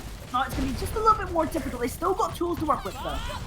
All right, let's see if they can make it happen. The bomb gets invested by Cookie, hacking into that backline right now. Diva Bomb coming out to get that quick remech as Exo ends up falling at the end of the fight. Elysiu in that backline trying to see if they can finalize those picks, and Oakmont retreating, just not able to find the value on Kinesion that they're hoping to get. It just seems to be like the Tracer duel is not enough for them to lock down. 60 seconds remaining on the clock as we prepare for Kindergarten to push back in. What tools do Kindergarten have? Maybe a sound barrier in this next fight? I don't really see any way for them to get into the fight and then sustain. I think it's going to be difficult, but I think they picked the target here. They're getting right onto Cookie. It's not quite worked out, but it's at least got them into the fight and some space. All right, Sensonic able to find Crystal there, so not going to be able to get that Transcendence up in a time. Bomb now coming out. Pulse Bomb coming in a saving throw from Oakmont, able to take Cookie out of the fight, and now another minefield coming out from Elysiu. Ends up sending Ozzy over the side with the ball and chain, and Crystal comes in for the cleanup. With only 10 seconds remaining on the clock, and Sensonic getting staggered out right here. I honestly wonder if Kindergarten even has a fight in this game. They can touch the point with the Sombra, but I don't see them getting another team fight. They're going to try their best, obviously, but I don't think it's going to happen for them. All right, we are able to see Oakmont get back into the fight, just barely to be able to keep overtime ticking away. Exo trying to touch the objective as Bob gets invested by Cookie. I don't think it's going to be enough for them to hold on. Overtime will continue to tick away, but I think this is Kindergarten's fight to lose unless this bomb comes up huge. Looking to see if they can get that second tick right there, but will be unsuccessful. 37.8% for the side of Kindergarten on Objective 2 as we head into Round 2. You know what? It could be a lot worse for Kindergarten right now. They could have been full health, and honestly, with how the first couple of fights were going, they should have been full health. I think actually a really strong decision from them to double support ultimate, help them take point. I can't believe I'm saying the sentence, strong decision to double support ultimate. That's not something anyone should ever be saying, but in that decision, it was that moment, it was the right call, it was the right decision, and that honestly kept them in this map. I think if they got full health, it was realistically over, but they've got a tick on point B now. Yes, they could have took their AMP fights better, but the important thing for Kindergarten is it's winnable. Yep, that's really what it comes down to. As much as you can get for this objective, as we know, maps like Assault are just those obvious draw maps that we typically expect, but with Marigo setting themselves up for victory, hoping to be able to lock this down, truly it now puts Kindergarten on the back foot. Remember, they are in always the final fight of their lives for this tournament, folks. They could be sent to the losers bracket for the remainder of the tournament to try to fight their way back into the winners bracket for that grand finals position. But obviously, you'd like to stay in that winners bracket as long as you can. Yeah, map advantage in the grand finals as well. But there is an opportunity here. Kindergarten, if they can catch the Merry-Go backline as they're trying to set up and get into good positions, then actually this is quite a winnable game, especially on Volskaya, especially on Assault, you can play a lot quicker. All right, Kindergarten pulling straight out of the choke right there, trying to see if they can get some initial picks, and Kinesion continuing to hold strong in that Tracer battle. Just not enough for Oakmont to be able to lock that down. Elysiu coming out with the ball and chain, just trying to knock anyone and everyone off of that objective, but right into the health pack room where that packed health pack is going to continue to feed health. May help Kindergarten out, but it doesn't look like it is going to be enough for them to hold on. Kinesion continuing to take that Tracer battle on the side, but Kindergarten might be turning it around as soon as that Pulse Bomb comes out. Not going to be the value that they were looking for. It's a 3-on-3 fight as the Dynamite gets invested from Cookie, and the picks continue to come in from Kinesion. Oh! Cookie taking down Aussie there as they try to boot them off of that high ground. And with 2 minutes, 40 seconds on the clock, Marigo will take Objective Alpha, giving them 5.5 minutes to take one tick on Objective Bravo. Yeah, look at the snowball here. Marigo, they've got some options to get themselves into the fight if they can build Crystal Transcendence as well for some sustainability and to play against SSK's EMP, then they're in a better position. But realistically, SSK is going to be looking for the EMP. I think it's better to go again next one. All right, EMP coming out, ends up grabbing two, but Cookie finds the back of SSK's head. And there we go. The Bob and Minefield invested on the point has just been the cleanup crew for Marigo. And that's it, folks. Marigo takes the victory here on Volskaya, winning our series 3-1 against Kindergarten, moving on to the winners bracket final. I think, realistically, if this was another day and it wasn't against Marigo, I would be criticizing that EMP a lot. It wasn't proactive enough, it wasn't fast enough, it didn't fit the composition they were playing. No one was ready for it, it didn't get any important members, but I'm going to focus on Marigo because they were terrific today. Apart from King's Row, which really didn't suit their playstyle, they like these big open maps, they like to catch you mid-rotation. Realistically, King's Row wasn't going to be their map, but the rest of the series, they were just superb. They were rocking it incredibly hard. So, honestly, this match was incredible. And if this is the winners semifinals, folks, this is the winners bracket semifinals going on right now. The rest of the weekend is sure to be an amazing blowout. Kindergarten will be moving on to face either Fourth Dimension or O1 Esports in the winners bracket finals. And, losers bracket still going on during this time and will be covered a majority of tomorrow as well as the grand final. So if you have not hit that heart and punch that bell so you get notified when we're online, when these matches are happening, how will you know? How will you know when we're going live? You won't know. It's super simple and it's absolutely free to do. That's all you got to do. So, folks, we're going to go ahead and send it to a short break as we wait to see who comes out of the other winners bracket semifinals to face Marigo in this finals match. We'll be back with more Pro Points Cup action in just a few moments. Sometimes hearts collide.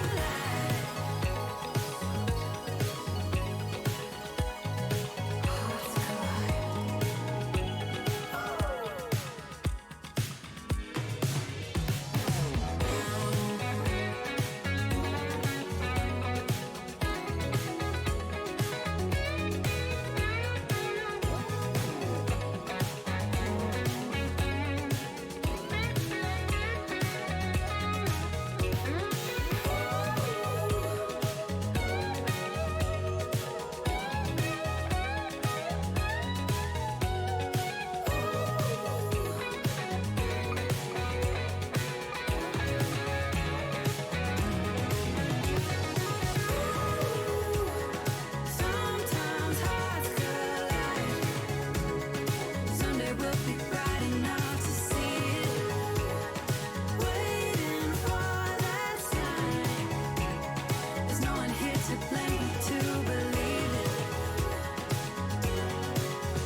Welcome back, folks, to the European Overwatch Pro Points Cup.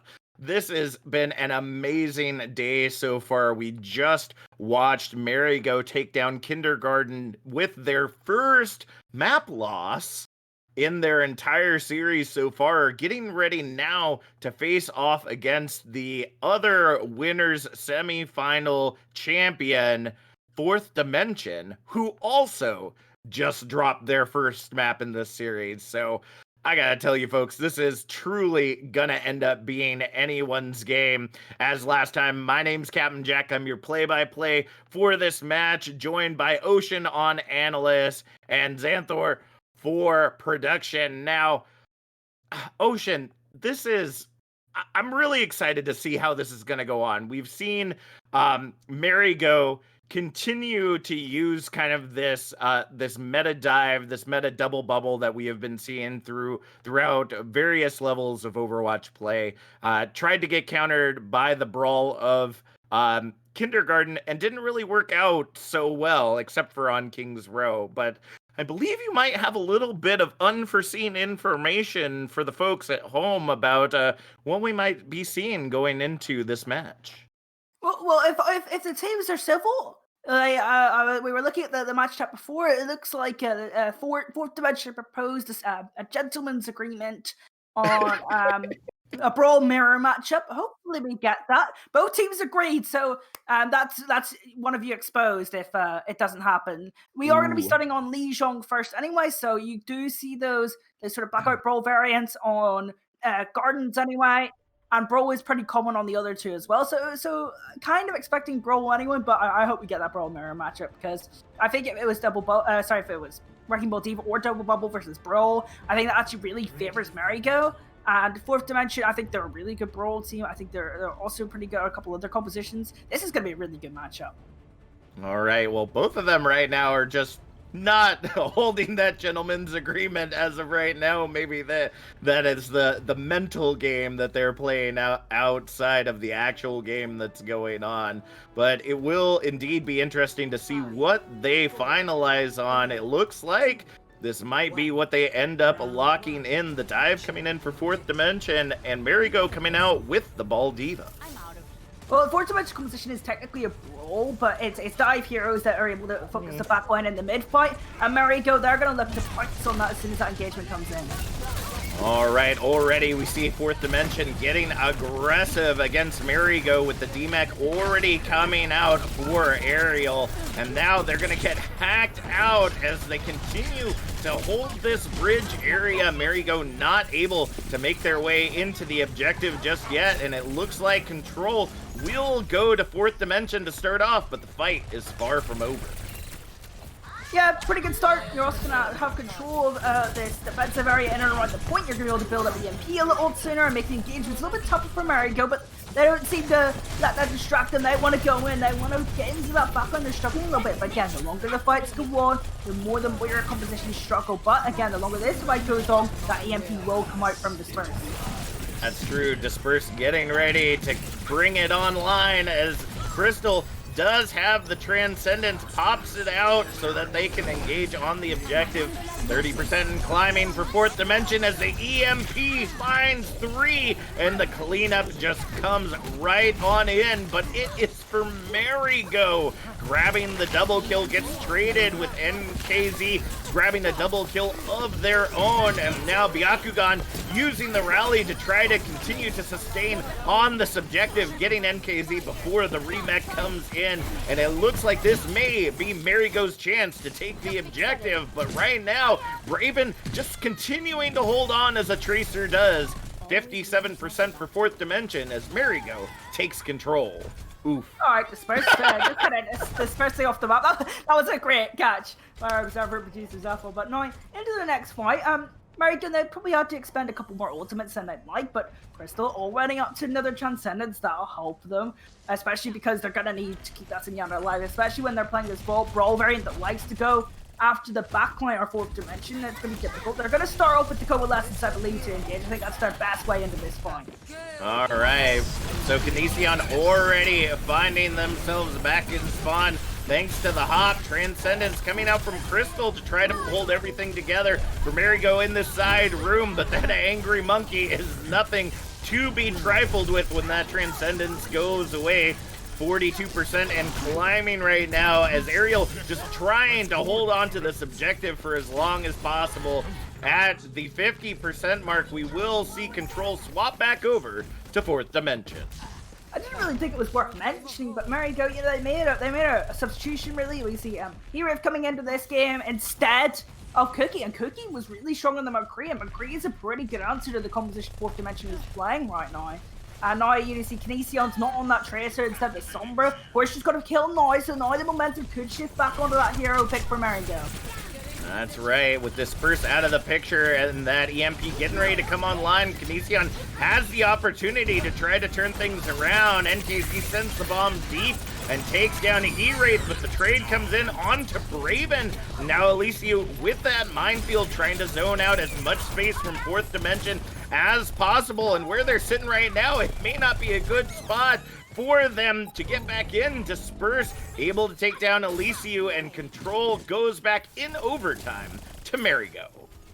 And this is looking really good for Marigo right now, because maybe there's 2 fights, maybe 1.5 realistically with how Legion Garden is. It's really difficult to get across this bridge or across the white side to engage, and also rally available. But honestly, I'm looking at the EMPs. Who EMPs first I think is going to win the fight, because obviously the more proactive EMP means you're more ready for the engagement, and they can't counter EMPs. The EMP comes out, grabs Crystal, but that might be all that they need. Coalescence and Beat coming in from Frogadier and Roamer, and that might be all 4th Dimension needs to lock this down. Diva Bomb coming out, but we see Ariel chased down by Frogadier and NKZ as overtime kicks away. The feed comes in as well. Triple EMP, but there's no follow-up whatsoever. As the rally comes out, Byakugan just trying to touch that objective, just trying to keep this objective going into overtime. Now Transcendence from Crystal, exactly what they need to hold everything together, but the tanks are alone on the objective. Diva Bomb now coming out from NKZ as the Primal Rage feeds out against Byakugan and taking them right out of this fight. 100 to 87 as 4th Dimension takes the garden. 4th Dimension, you know, if you're the coach of 4th Dimension right now, you're giving Disperse absolutely like the biggest pat on the back you can ever have, because they needed to use that EMP first. They needed to get into that fight first. I mean, it didn't matter how many targets you got. If you got 1, 2, that's enough. They get the momentum into the fight. Marigo, realistically, it's too late for them to counter EMP, and the fight's done from there because of 4th Dimension's brilliant decision to EMP early. And I'm gonna go back to Marigo and say it was working so well in the last series. They bring Hero in, who's a great player, but realistically, everything was going so well. Cookie was looking great on the McCree last series, and McCree was a great answer to the previous composition. But looks like we're gonna have mirror matchups here now on Control Center for the most part. 4th Dimension opting for the Diva instead for a little bit more consistent on the defensive utility front. All right, well, it looks like that gentleman's agreement will come to fruition right here, but right now, 4th Dimension has the objective. As soon as it unlocks, they'll start grabbing that control. The Maywall comes out from Disperse, looking to see if they can zone them out, and it will indeed be successful with that double kill. It looks like Marigo will end up finding themselves headed back to spawn, but He-Wraith able to get that pick after the DMAC onto NKZ. That might be what they need to turn this around already. An Amp Matrix coming out from Crystal, providing ultimate amounts of healing. But now Roamer trying to turn that around, trying to see if they can use their Amp Matrix to hold on to this objective as they have taken control and started that percentage climb. Braven able to take down Kinesion, but Byakugan getting that follow-up double kill on to Julo and Disperse. That is going to be a cleanup coming in from Marigo, and at the 31% mark, we will see control swap over to them. Yep, and the only thing realistically that's different for both these teams are the May ultimate charge. Kinesion is a little bit lower than Disperse on the May ultimate charge front, and 4th Dimension are playing the Diva instead of the Zarya. What does that mean? The Diva is usually a bit more consistent defensive utility-wise, but that Zarya offensively, utility-wise, is brilliant for short bursts in the fight. If you can get momentum in those short bursts, that Zarya is the better pick, but don't, the Diva is more consistent. The Maya wall goes up, separating out Elysiu from the rest of the team, but they are able to escape just barely by the skin of their teeth. That Graviton was huge, but the follow-up that they were looking for did not end up happening, and now the percentage marks are matched. The Maywall goes up to try to prevent usage of the Amp Matrix, and the Blizzard is invested to get the triple, but that Immortality holds it all together. Now the Shatter getting invested into the fight, trying to see if they can take it back. Shatter coming in now from Elysiu, looking to see if they can turn it back into Marigo's favor, and right now they are indeed holding strong. Fourth Dimension will have to go back to spawn and see if they can take this one last time. They're gonna go for a soft disengage and come right back in with 4. That's exactly what they're gonna do, but that Blizzard's gonna make things difficult. Yeah, that Blizzard coming out from Kinesion was able to hold things together, but now with the whole team regrouped and picks coming in, Deadeye from Braven just zoning out the area, ends up grabbing the pick onto Kinesion after the Icicle wears away at the 76% mark. Fourth Dimension takes back the objective and restarts their percentage climb. Yeah, Fourth Dimension, they take that fight really well. They only need the soft disengage. That's exactly what they do. A lot of teams that don't have a lot of character will just kind of give up on that fight and just disengage hard and lose a bunch of time. And what is important there now is, look, it's not at 85% yet. If they lose a fight, they still got a chance to come back in.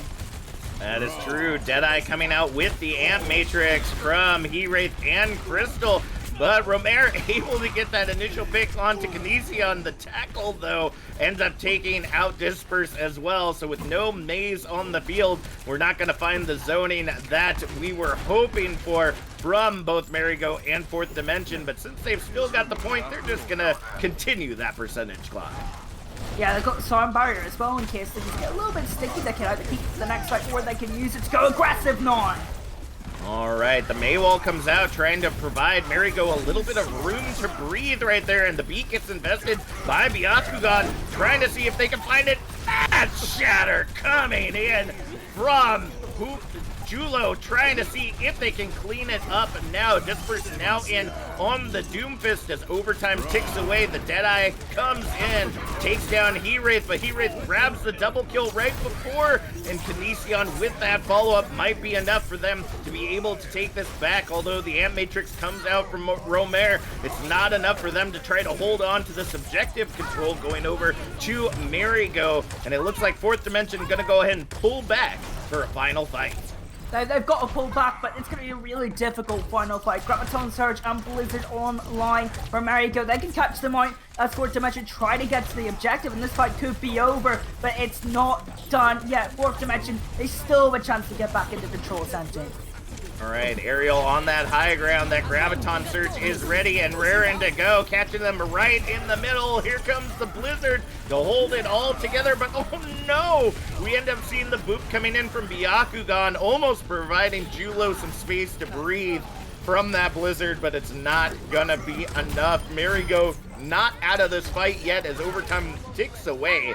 100-99 as they take the Control Center and tie up Lijiang Tower.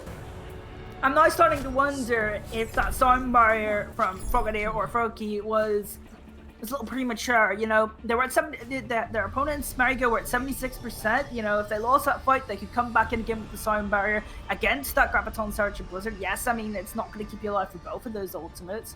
But additionally, that Sound Barrier didn't get any value for them, right? Because that Maywall from Kinesion was able to isolate the Fourth Dimension aggression away from Marigo. So really good May play from Kinesion, and a maybe premature Sound Barrier from Froki or Frogadier was able to sway the momentum in favor of Marigo. It looks like we're going to see a similar type of Brawl Mirror matchup here.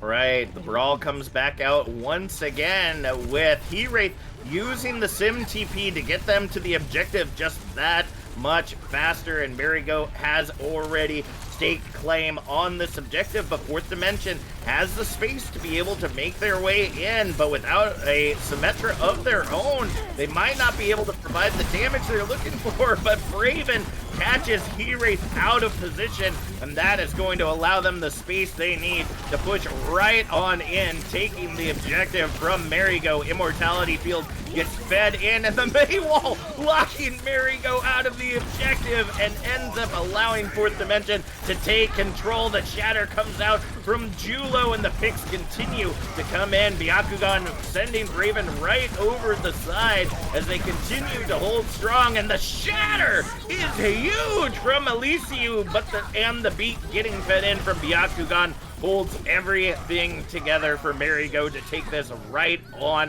back. 25% mark as Marigo takes the objective back. What are the differences of the compositions being run currently? Realistically, the only difference, the Tracer swapping to get back into the fight for Marigo comes in now. But realistically, the main difference we're seeing is just Moira versus Baptiste. What do we see in the last series? The longer the fight goes on, that Moira doesn't have as many resources, and you're kind of having to wait to get back involved in the fight. And when you're playing Moira, you always want to go forward. It's kind of like an airplane. You don't want to see it go backwards, and it's just not quite working out for Fourth Dimension right now. They need to get on the front foot a little bit faster.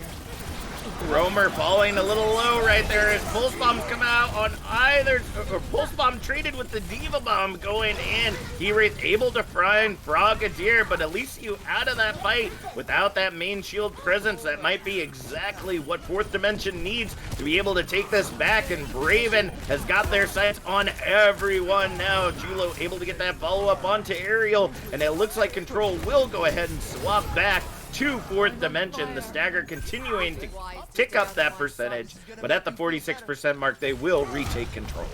That was a lot more aggressive and a lot better from Fourth Dimension. They're playing to the strengths of their competition, and also, when they are engaging, they're focusing on a target and they're making sure they get their target, and they're going in with a little bit more intent. I want to see a little bit more of that from Fourth Dimension, and because of how long that first fight was and they were able to get capture percentage, they're already at that percentage advantage and have some ultimates to help them out. All right, let's see if they can continue. Oh, shatter coming in from Elysiu. Didn't expect it to happen, and now the Blizzard getting fed in as well. Coalescence trying to keep everyone alive for as long as possible as Fourth Dimension tries to get out of the Blizzard's range, and He-Wraith just starts locking in those shots, looking for a headshot after a headshot, and Elysiu taking down NKZ there at the end is going to go ahead and swap this back into Marigo's favor. Yeah, really, really good play from Marigo. That Earth Shatter was brilliant from Elysiu. I didn't even expect it myself. Right in the corner. Julo did not appreciate that one. At 74% and stopped for Fourth Dimension, 62% and counting for Marigo. I would definitely rather be in Marigo's position right now. You've got a couple of ultimates to try and help you out, especially when Fourth Dimension are engaging. But the longer, again, this fight goes on, the longer it becomes a little bit of difficulty for Fourth Dimension. Right, we end up seeing the Blizzard coming out early from Disperse. Diva Bomb getting fed into the objective, but Braven is the one lighting up the kill feed for now. The only one left on this objective right now is Kinesion, and at the 90% mark, we will see Control go back over to Fourth Dimension. If that fight went on any longer realistically after the Blizzard, it might have been a struggle for Fourth Dimension, but they used the Blizzard well, they cleaned up the kills strongly, and now they're in a pretty good position. However, 92% from Marigo, all they have to do is win a team fight, but it might be the last team fight. They've got some time goal ultimates, let's see what they can do with them. All right, High Noon coming out from He-Wraith and Braven, but the Maywall separates out, but once the space is made, the bomb goes in, only able to get the Immortality Field. The Shatter now coming out from Julo, trying to see if they can hold up the value, hold this objective in their favor. Overtime ticking away now, and the picks come in for Fourth Dimension, trying to lock down this objective, trying to take this first map from Marigo, and they will be successful in overtime. Fourth Dimension takes away Lijiang Tower, bringing us up 1-0 in our winners finals series. Fourth Dimension take the lead on Lijiang Tower, and I have to say I'm impressed with both of these teams in this winners final, right? Fourth Dimension, what I really like is their intent at the start of the fight. There's always a clear intent. Very simple, the EMP on Crystal, on Gardens, for example, the fight where they had that Blizzard and they needed Disperse to come up clutch and they needed to have a quick team fight. Again, really, really strong. Those two team fights and having that intent at the start of the fight has been really strong. But additionally, I do want to credit the side of Marigo because their win conditions as well have been pretty solid. Their engagements, not so much. I haven't been the biggest fan of them, but they had the Grab Blizzard for the last fight on Control Center. Additionally, they were really, really patient on the first fight on Night Market. They knew they needed to extend the fight because they're playing the Baptiste and their opponents are playing the Moira. Extend the fight out, then we take the engagement and we win that. If they could do a little bit more of that and try and shut down 4D's opening engagements, then they might get a little bit more success with 4D. What a start to the series.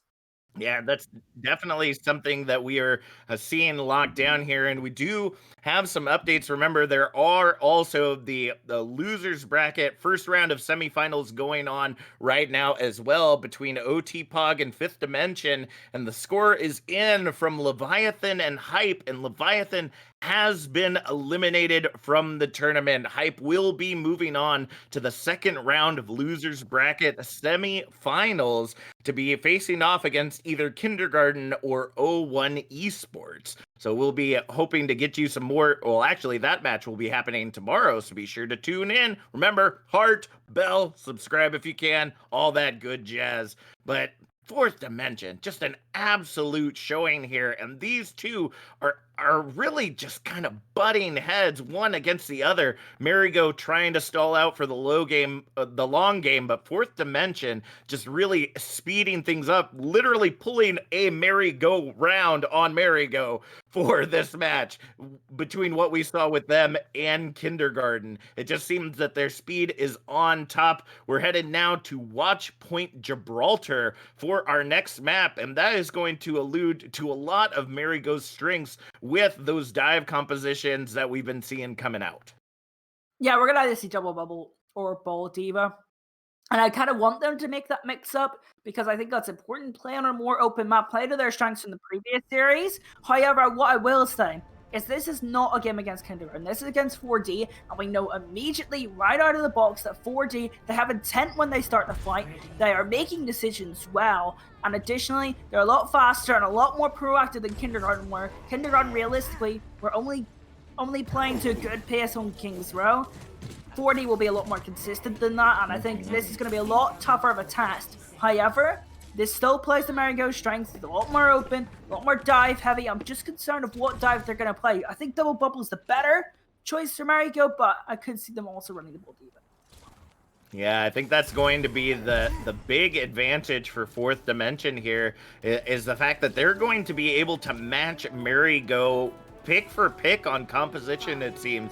Kindergarten seemed to be really into that brawl style meta, not wanting to move off of it. And now, as we see these double bubbles coming out, this may be exactly what Fourth Dimension needs to be able to put Marigo on the back foot. It looks like we are going to see now a new Tracer battle between E-Wraith and Braven, as we go ahead and see Marigo advancing into the objective. E-Wraith trying to see if they can find out where Braven's at right now. Disperse pushing back the dive from Marigo as the payload makes its way into the underground, and the Tracer battle now ensuing. Braven trying to create a lot of space right now between themselves and He-Wraith to stay up in the fight as much as possible. And with that payload now making its way through the choke and the fight continuing to ensue, it looks like now the Primal Rage will be used to engage, and seeing if they can finally get this initial pick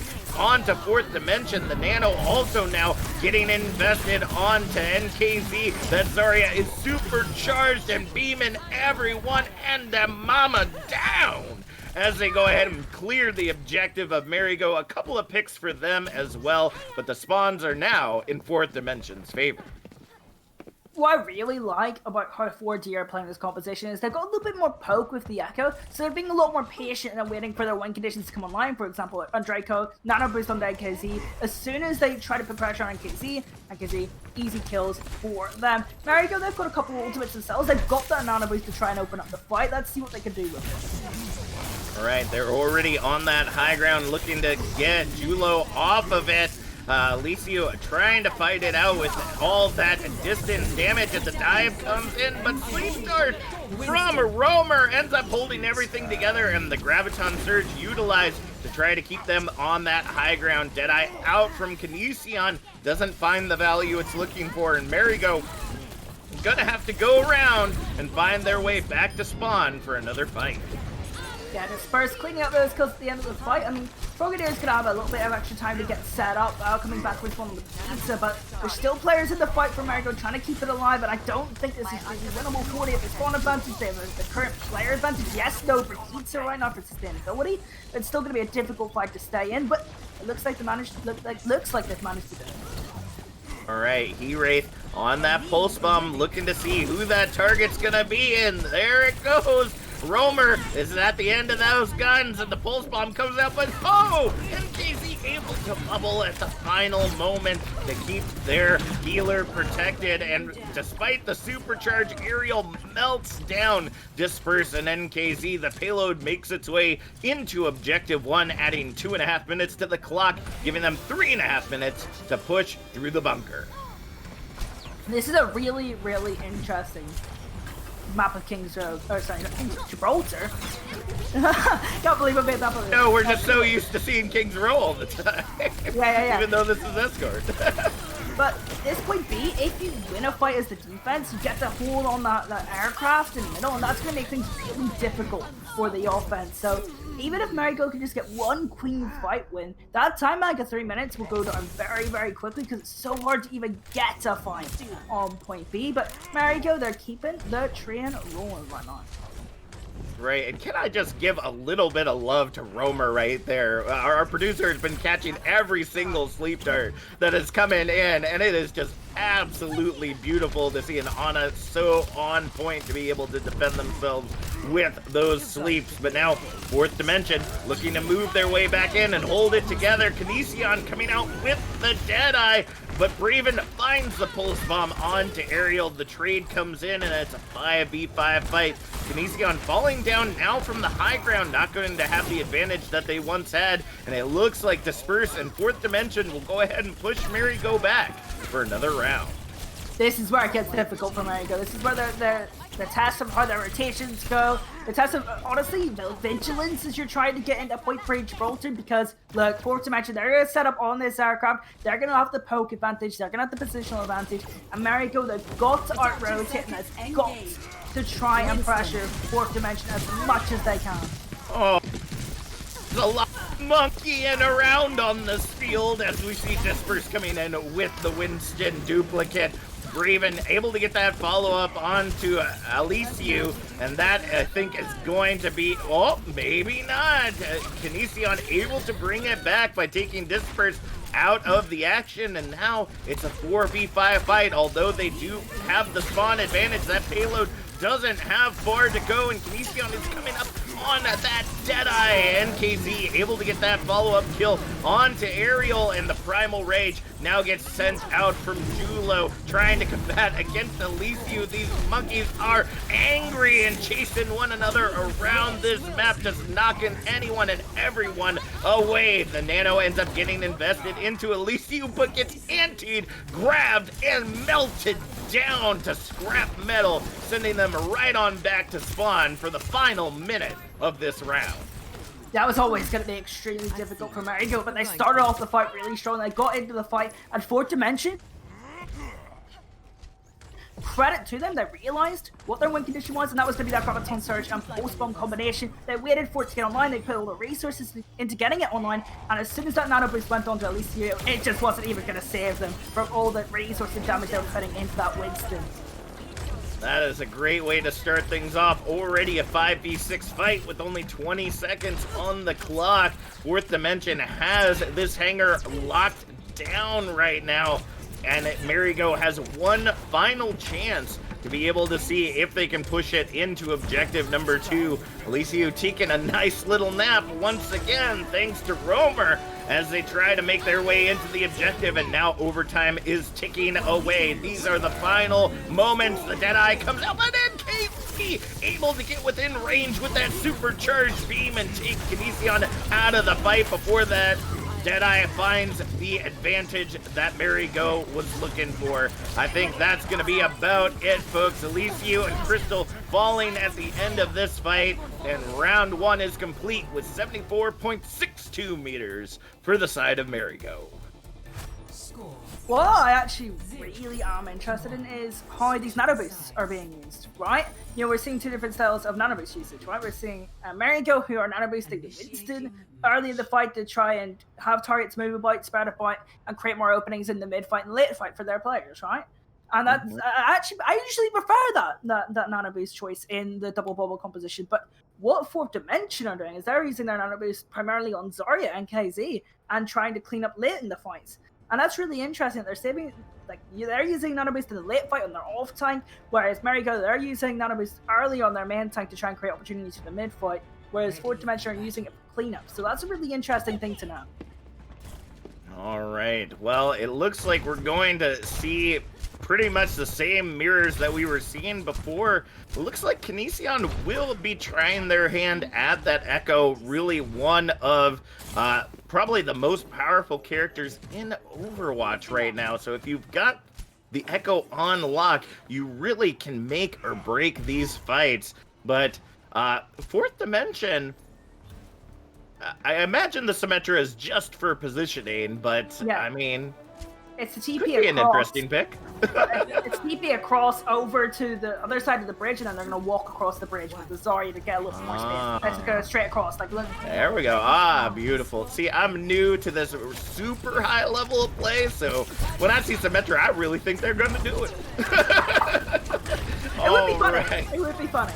Well, they are making their way onto that bridge high ground and dispersed, already creating the space with Julo to keep that payload moving forward. It has already made its way into the underground, and Julo is just allowing the rest of Fourth Dimension to make that space as the payload just keeps getting pushed forward. Julo getting booped off of that high ground, but NKZ is super charged right now. The payload has made its way to the other side of the underground, and now it's in Marigo's territory. And first, Elysiu able to get that initial pick on to Julo might end up spelling a reset for Fourth Dimension. Yeah, they're going to reset for a little bit, and they might be able to poke a little bit in the Echo versus Echo Jill. I think that's okay. They're just going to wait over for the Winston. The only downside to the double bubble composition, I think, is it's quite hard to engage with money doing Winston and have win conditions online and create openings in the fight without having the Winston alive. So once you lose your Winston, it can be quite difficult to see fight. All right, T-Wraith and Braven are going at it once again in this Tracer duel that we saw during Marigo and Kindergarten's match. And Braven is actually able to come on top instead. The Primal Rage coming out from Elysiu, looking to create some space and just send some folks right on over the side. Gonna end up being unsuccessful right there, but ended up giving up a lot of space for Fourth Dimension. They're gonna have to back off this high ground, or will they? Kinesion able to come in with the duplicate Winston with two monkeys hopping around. It's going to be hard to be able to control for them both. And now we're going to see the Primal Rage coming out. Frogadier able to find Crystal at the end of that flail. And He-Wraith having the pulse bot online. Graviton Surge, but ends up getting cleaned up by the sticky minds of both Echoes, and now it's going to be a fight to the death, literally, for this final objective point. Marigo has the advantage right here, but it's going to be up to them to feed into this point quicker and faster. But Fourth Dimension is just locking this down completely. They're just pushing in with all the might that they have from all their previous matches, and objective 1 is captured. 4 minutes are now back on the clock as they make their way into the hangar. I absolutely love the way Fourth Dimension are playing the competition. So we saw Marigo, they took the kick to Winston and try and create themselves more opportunities. And obviously, they did create themselves more opportunities. It's two Winstons, right? And it's going to be extremely difficult to not give up space. But what 4D does in response is Disperse uses to get themselves on the Brigade set to make sure they have a little bit extra sustainability, a little bit extra healing. It's a really good response. And in this next point, a little bit of space has already been taken by 4D, but it's still going to be difficult to get good use out of it.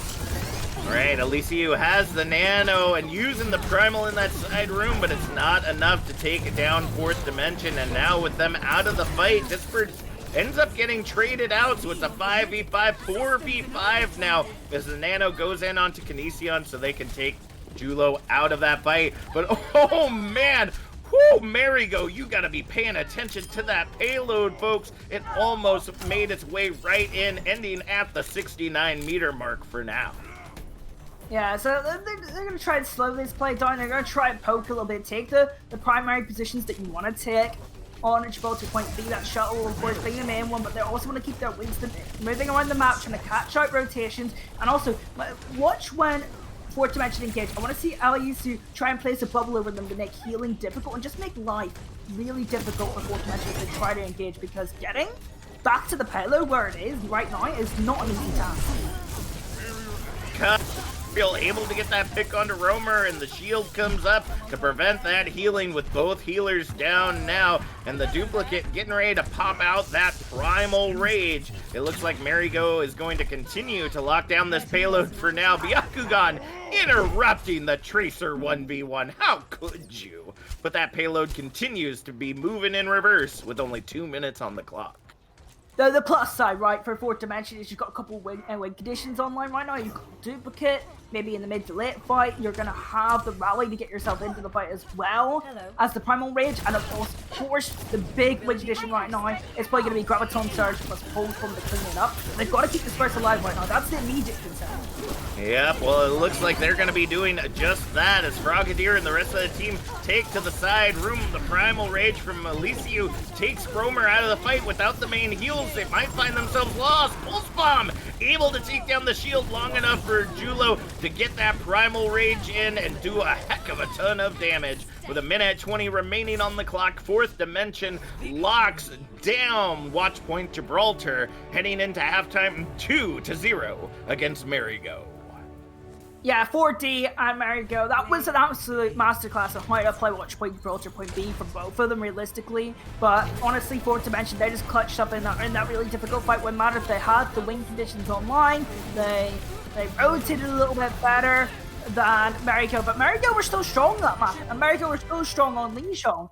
I just think in these critical moments right now, that 4D are the team coming up clutch. If Marigo could play a little bit more consistently, and in the big team fights and the big neutral team fights, more importantly, stay in the game, then they can maybe think about map wins and getting back into the series. But 4D, when it matters, they are the ones taking it. And we saw it before in the Kindergarten versus Marigo match. Kindergarten were able to hook their way right back in after the half. So truly, it is still anyone's game, folks. Go ahead and pop off in the chat and let us know. Do you want to see Fourth Dimension go ahead and take the full sweep here with the 3-0 victory over Marigo into the grand finals? Or do you want to see Marigo get that beep reverse sweep in their favor? We'll be back with more Pro Point Scope action in a few moments.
All right, welcome back to the European Overwatch Open Division Pro Points Cup. We have got a AC match going on right now between Fourth Dimension and Marigo, but some additional information for you that are paying attention to the bracket. We just got in that in the matchup in the losers bracket between OT Pog and Fifth Dimension, OT Pog has come out on top 3-2-1. They will be facing off against, who did we see there before? They'll be facing off against Hype in the next, or actually no, they'll be facing off against the losers of the semifinals from the winners bracket first, and then hopefully will be finding themselves in the losers bracket finals to move on up to the grand finals. So let's go ahead and recap those first set of matches. Marigo looking incredibly strong coming into this, but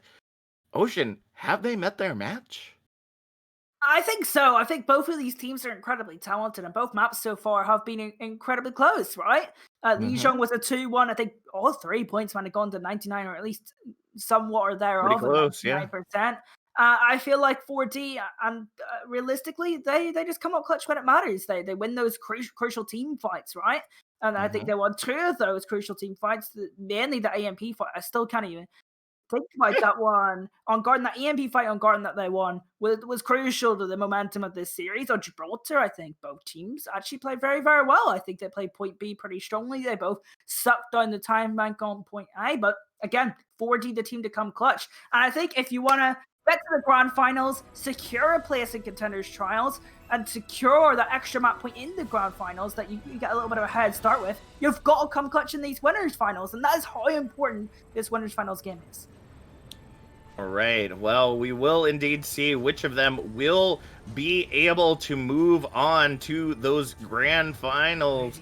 Marigo does have a chance to turn this around, but they are on the back foot. They have to engage that beep beep reverse sweep now, or Fourth Dimension will end up making their way into those grand finals. It truly is still anyone's game, and I gotta say, it's nice to see Blizzard World as a refreshing change of pace. Yeah, we're gonna see Blizzard World. Marigo, looking at them, that they want to play that Steve Wrecking Ball style and create opportunities. It's gonna be quite difficult for them on point A to create that opportunity, especially on the offense. They're going to look for a power drive and then get their backline in and try and engage. Actually, they're not even going to opt for it anymore. Actually, they are. They're back to it. That's going to be interesting, and it's the typical Brawl defense you see from Fourth Dimension here. They're going to try and build up EMP pretty quickly and win fights with EMP. The rest of this Brawl is pretty simple. All right, we see it now. Marigo making their way into the objective, trying to see if they can use this composition that has worked out for them so many times before. Elysiu making their way into that back line as we see the feed coming in from all directions. Marigo just making Fourth Dimension turn heads everywhere they go to make sure that they are paying attention to every single corner. But can the team truly pay attention to 360 degrees of team composition coming in from Marigo? And there it is, the first pick onto Kinesion as Fourth Dimension just rotates into the side room. The objective looking to almost be captured for that first pick, but it looks like Marigo will go ahead and have to pull back for this objective for now. What I remember in the last series between between Kindergarten and Marigo is Kindergarten, they never really isolated a target and selected a target to go on. You see, Fourth Dimension, they realized that Kinesion is out of position immediately, all together on that target. That's how you have to play Brawl against this Brawl Diva composition, and they are doing it beautifully. All right, the duplicate is online, and there it goes. Diva coming in for Kinesion, but falls already to half health. Got to be able to get that Diva Bomb online so that the ult can be useful. The Deadeye comes out from Braven, ends up taking Kinesion out of mech, and that Diva Bomb will not get the value it's looking for. Disperse able to get that hack after The beat comes in from Frogadier, but I don't think it is going to be enough for Marigo to be able to push in with. Diva Bomb now being fed in from Aerial as well as the minefield. They're throwing everything they can at this objective, and Fourth Dimension is just juking left, right, and center, but oh, they might have found the linchpin. Elysiu able to get that pick onto Braven, and He-Wraith in that backline looking to see if they can get those initial picks with a 4v6 now on the field. It looks like Marigo will finally be able to take objective Alpha if they're able to solidify these picks. Kinesion, they're one of the most exciting individual players of this tournament so far. Managed to catch the Spurs off guard, and they had that EMP ready to go. They're going to go for it all. EMP and Shatter coming in from Julo and Disperse, and the cleanup is indeed huge. Only a minute remaining on the clock, and Fourth Dimension takes the objective back in a fervor. Well, maybe that play from Kinesion isn't as clutch anymore, but actually, I mean, Kinesion manages to catch the Disperse on the EMP or the Sombra, which means they won't have the EMP, which means at least they get 2 ticks now, right? They get some percentage on the point, but at least there's some ultimates come out, both support ultimates, and they'll have basically all 6 by the end of the last fight. What you mentioned will not have much, so at least they can come in to this next fight with a little bit of positivity, but they've got to execute their ultimates beautifully.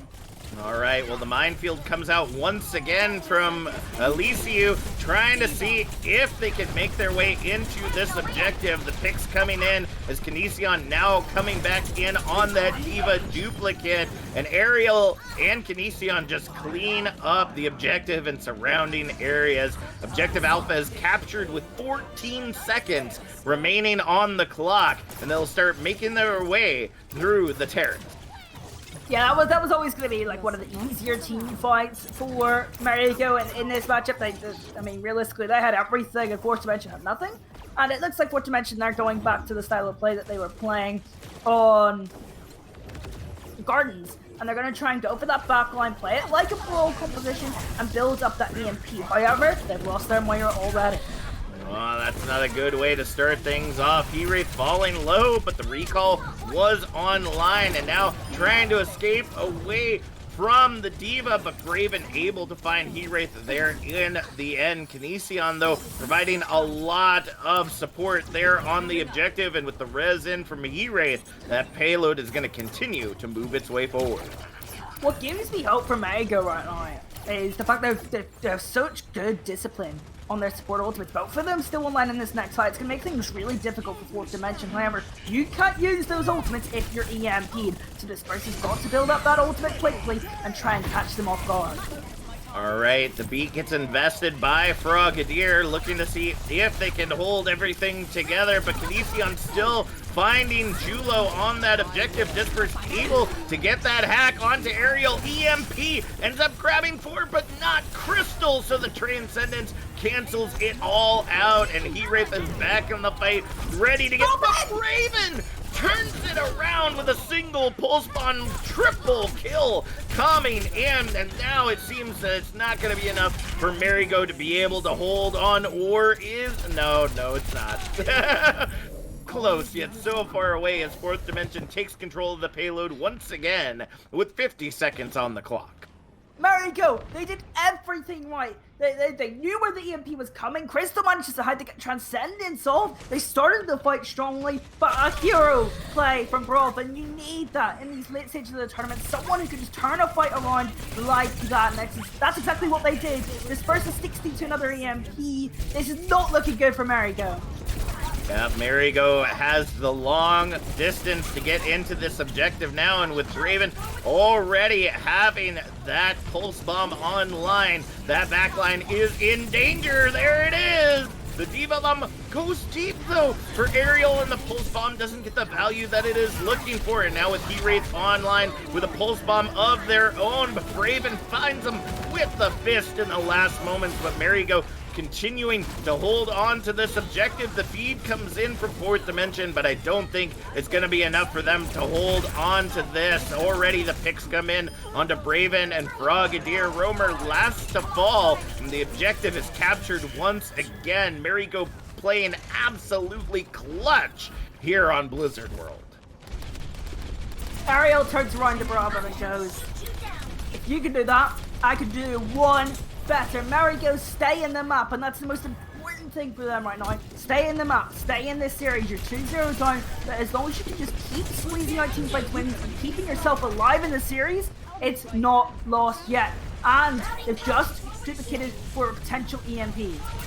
All right, let's see if they can make it happen. EMP coming out, gets the 4-man, and the cleanup trying to come in, but the hack comes in onto Elysiu. They're not able to find the value that they were looking for, and Julo hops on in on Kinesion. Now with the Transcendence of Crystal holding everything together, the rest of the team tries to see if they can get a pick to come back in on EMP. Now coming out from 4th Dimension along with the beat to hold them together, and it looks like 4th Dimension will indeed send Marigo right back to spawn.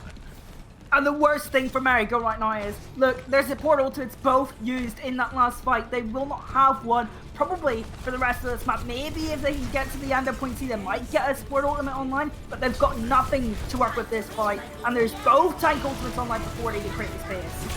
All right, well, Romer and Crystal are already down on either side, and Julo now out with the Primal Rage, grabs the triple kill right now, looking to see if they can get that Diva, but Braven steals it away at the last moment. The only one left nearby is Elysiu, and that is it. Round 1 is complete with Marigo getting past objective 2 to the 57-meter mark. Honestly, I mean, with how point B was going, I think and point A as well, Marigo will be happy with getting to point C and getting a little bit of distance. They're still in this series. That's pretty good for Blizzard World. You know, it can be quite difficult to get point A, and if you get to the end of point B and you're trying to travel all that distance to get to the end of point B, it can again be quite difficult. So this is nowhere near lost for Marigo. But for 4th Dimension, right, you've set yourself a win condition, and it's a fairly realistic one. Especially when you're playing these Sombra compositions, if you get value out of your EMP fights, this is one for 4th Dimension. Marigo, they've got to find a way to shut down Disperse, like they did on point A of their attack. They've got to shut down Disperse and stop Disperse building his EMP so quickly, because the amount of win conditions that 4th Dimension have, they're going to take some team fights just off of the EMP. But you've got to stop them consistently doing it, otherwise your series is gone and you've got to go for the losers bracket.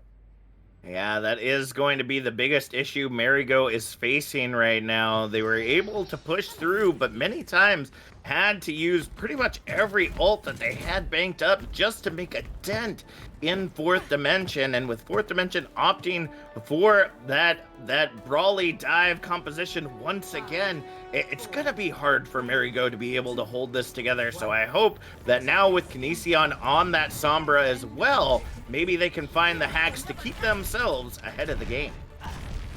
Yeah, Marigo, they're going back to the Diva wrecking ball competition with the Sombra as well, so they're going to try and get some win conditions for themselves, and I think that's a good play. I think when they get to that EMP mirror matchup, though, they have to EMP first and try and make 4th Dimension as uncomfortable as possible, so we'll see how that works.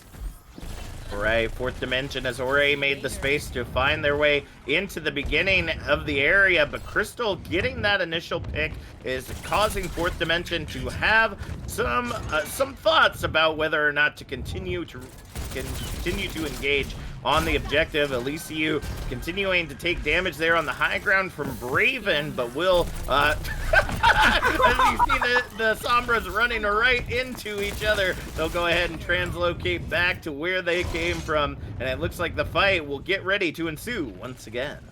But my favorite thing is that's actually probably going to help Marigo a lot, because Elysiu is like 10% up in that EMP warning. The sooner you use that EMP first, you're in a very good spot.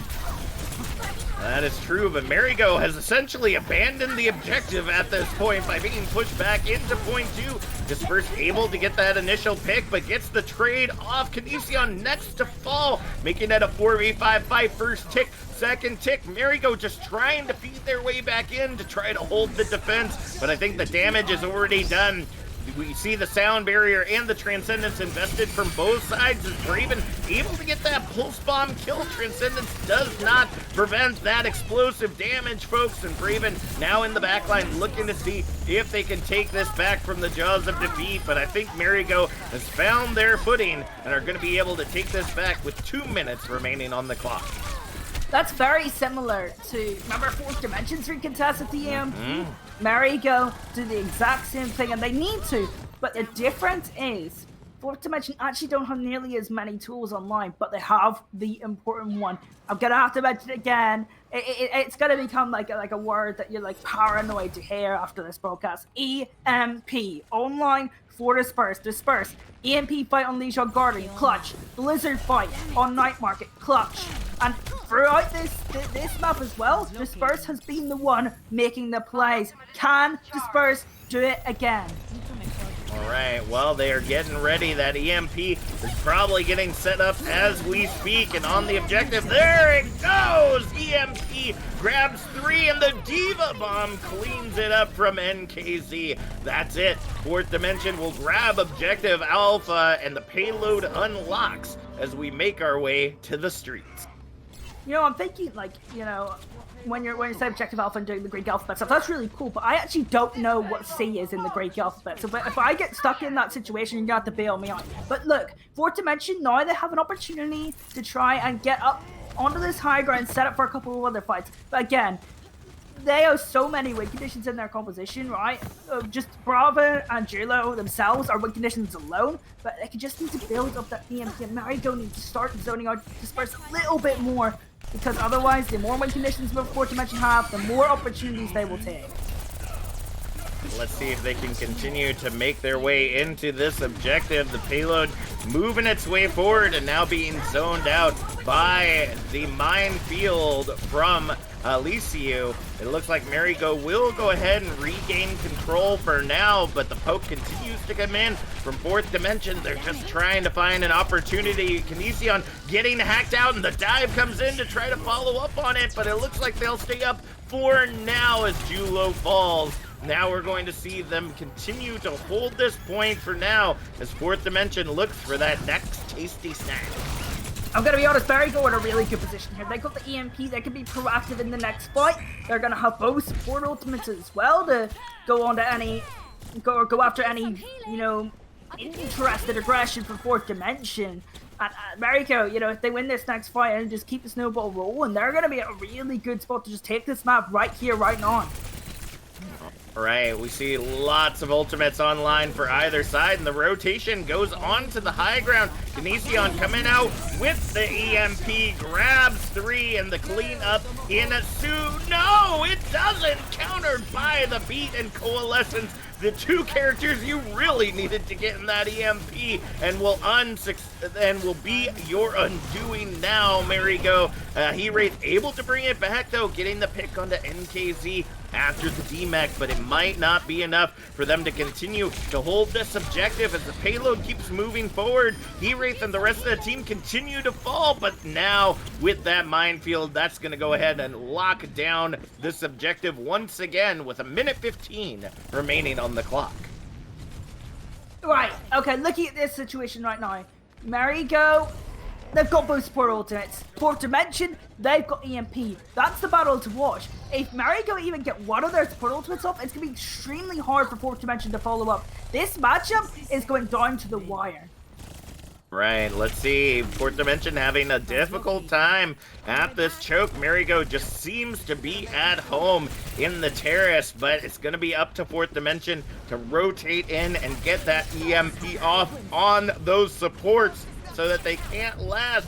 Diva Bomb goes in deep from NKZ, but with Disperse down now, it's going to be hard for them to continue to push forward. 30 seconds remaining on the clock as the Pulse Bomb and Diva Bomb come in from Aerial and Heat-Wraith take down the shield, but that's just going to be about it. Fourth Dimension going to continue to move their way forward. EMP comes out in the backline, grabs both supports, exactly who they needed to grab in that fight, but it wears off before and now the rally is out, but it might be too little too late. Braven able to find the pick onto Byakugan as the payload makes its way into Objective 2 in overtime. Ariel trying to see if they can hold on to this objective for as long as possible. The minefield now coming out from Elysiu as the trades continue to come in, but Marigo might have found their footing right here. They are not out of this series yet, and the Transcendence locks it all together. Overtime will tick away as Disperse finds themselves in that minefield, and Marigo will take a map off of 4th Dimension, bringing us 2-1 in our winners finals series. 4th Dimension, they had their win condition set for them, but they were unable to make it count.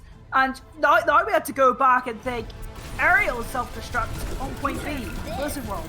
That's the play that gets them back into the map, right? Back into the series. It keeps them alive, and the fact that Ariel was able to make that play, it's absolutely fantastic for them, right?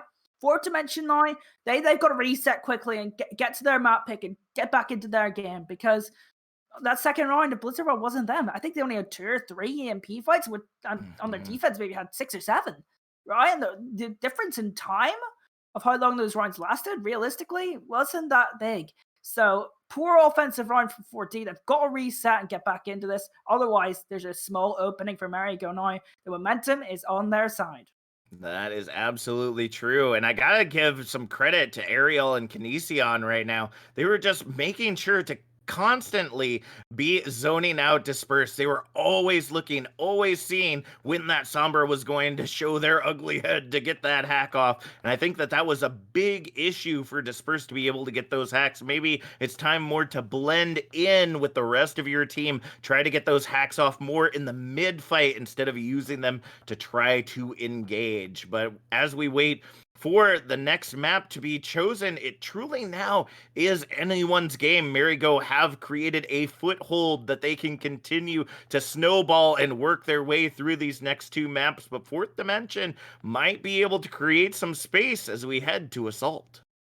I think Anubis is probably my pick here, to be honest. I think 4D were slightly better when we were poking a little bit more. So, for example, Echo versus Echo matchups, I think 4D were better at that. So I think Anubis is a good pick. Oh, I got it right. I'm a god tier analyst. All right. Temple of Anubis creates a lot of great opportunities for many of the comps that we have already seen tonight.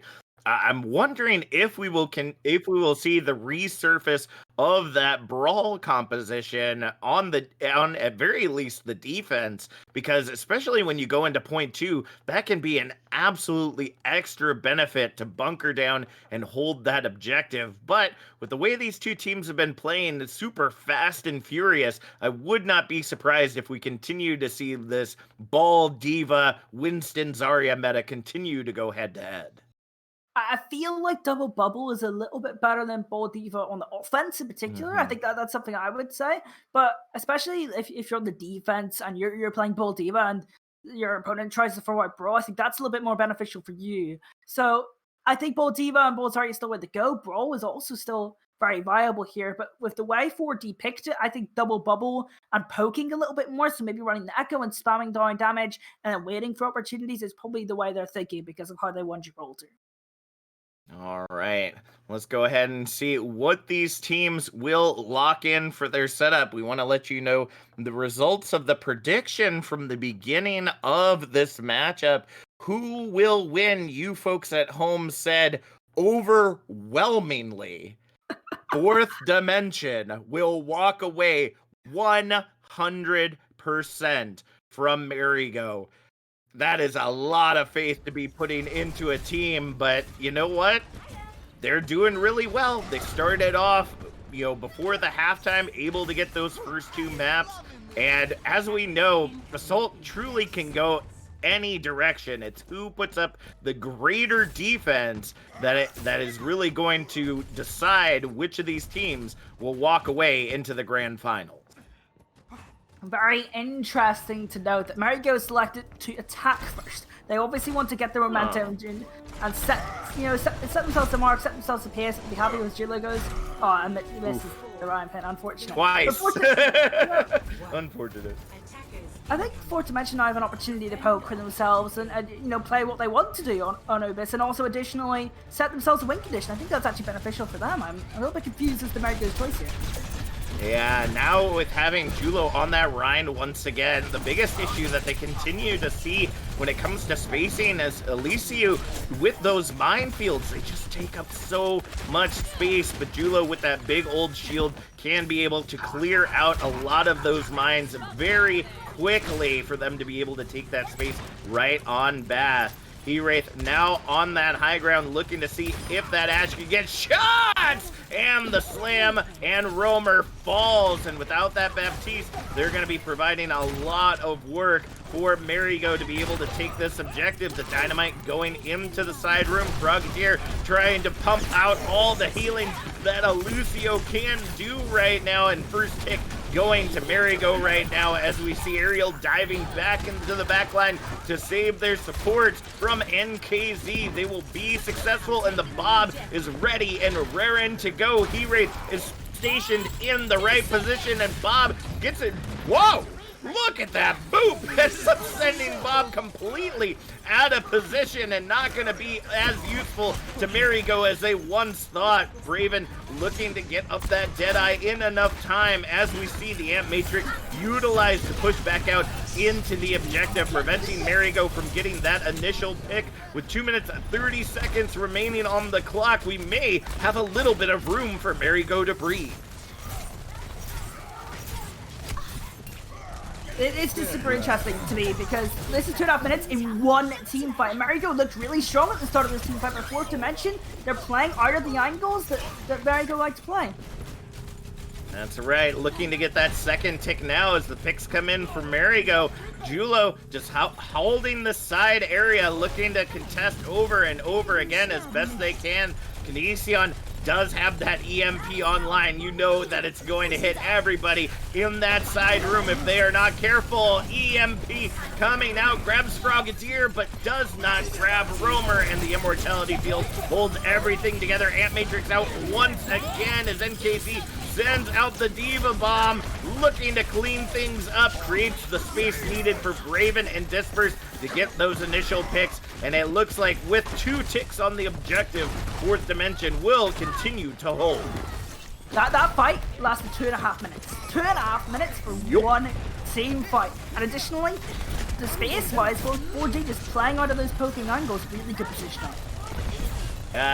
Just being able to use that side room kind of as a bunker you would normally see at a disadvantage, and now we see the beat invested to try to counter the minefield. Elysiu throws it out and just being sought out by both Disperse and Braven. That Pulse Bomb is on line, ready and raring to go, and that Blizzard is getting ready to come on as well, with now the Amp Matrix coming out from Romer, trying to hold everyone still together. The EMP is ready and raring to go once again. They're getting so close to getting this objective alpha. 30 seconds remaining on the clock, and Kinesion cleans it up without even having to pull out that EMP. 3 minutes, 25 seconds remain on the clock as they head into objective Bravo.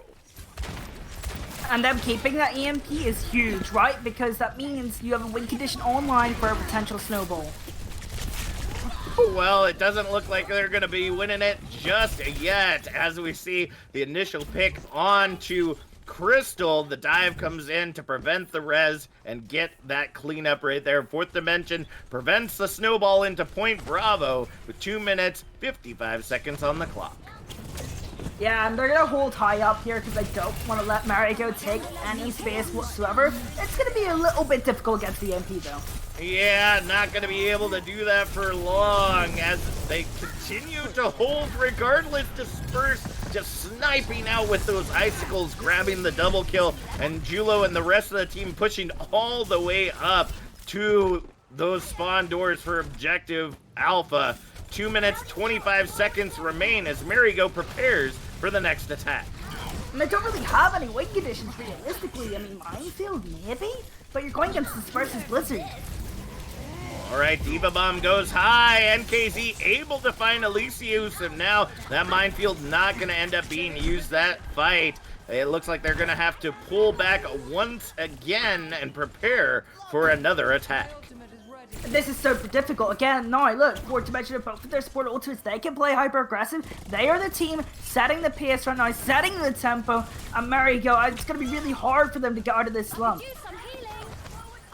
Right, Braven playing the Genji, asking for that healing because Elysiu is back on the point. Minefield coming out with the Transcendence, but the beat coming in to counter doesn't end up grabbing any of fourth dimension like they were hoping for. Braven has that pulse bomb online, looking to follow up on the blizzard thrown in, ends up being able to, He-Rate's able to grab that pick onto Disperse, so now that crowd control gonna be a little less coming from fourth dimension, but it looks like they will continue to hold for now. Yeah, they're gonna get a second go at this, coming back into the team fight, but it's really difficult to keep their remaining members alive before the rest of reinforcements come in. Marigo, they've got to clean up this fight quickly. Alright, Disperse falling incredibly low. Is Ariel able to find Graven coming out of spawn? And now Disperse swapping over to the Doomfist, and the picks just continue to come in for Marigo, but the feed is too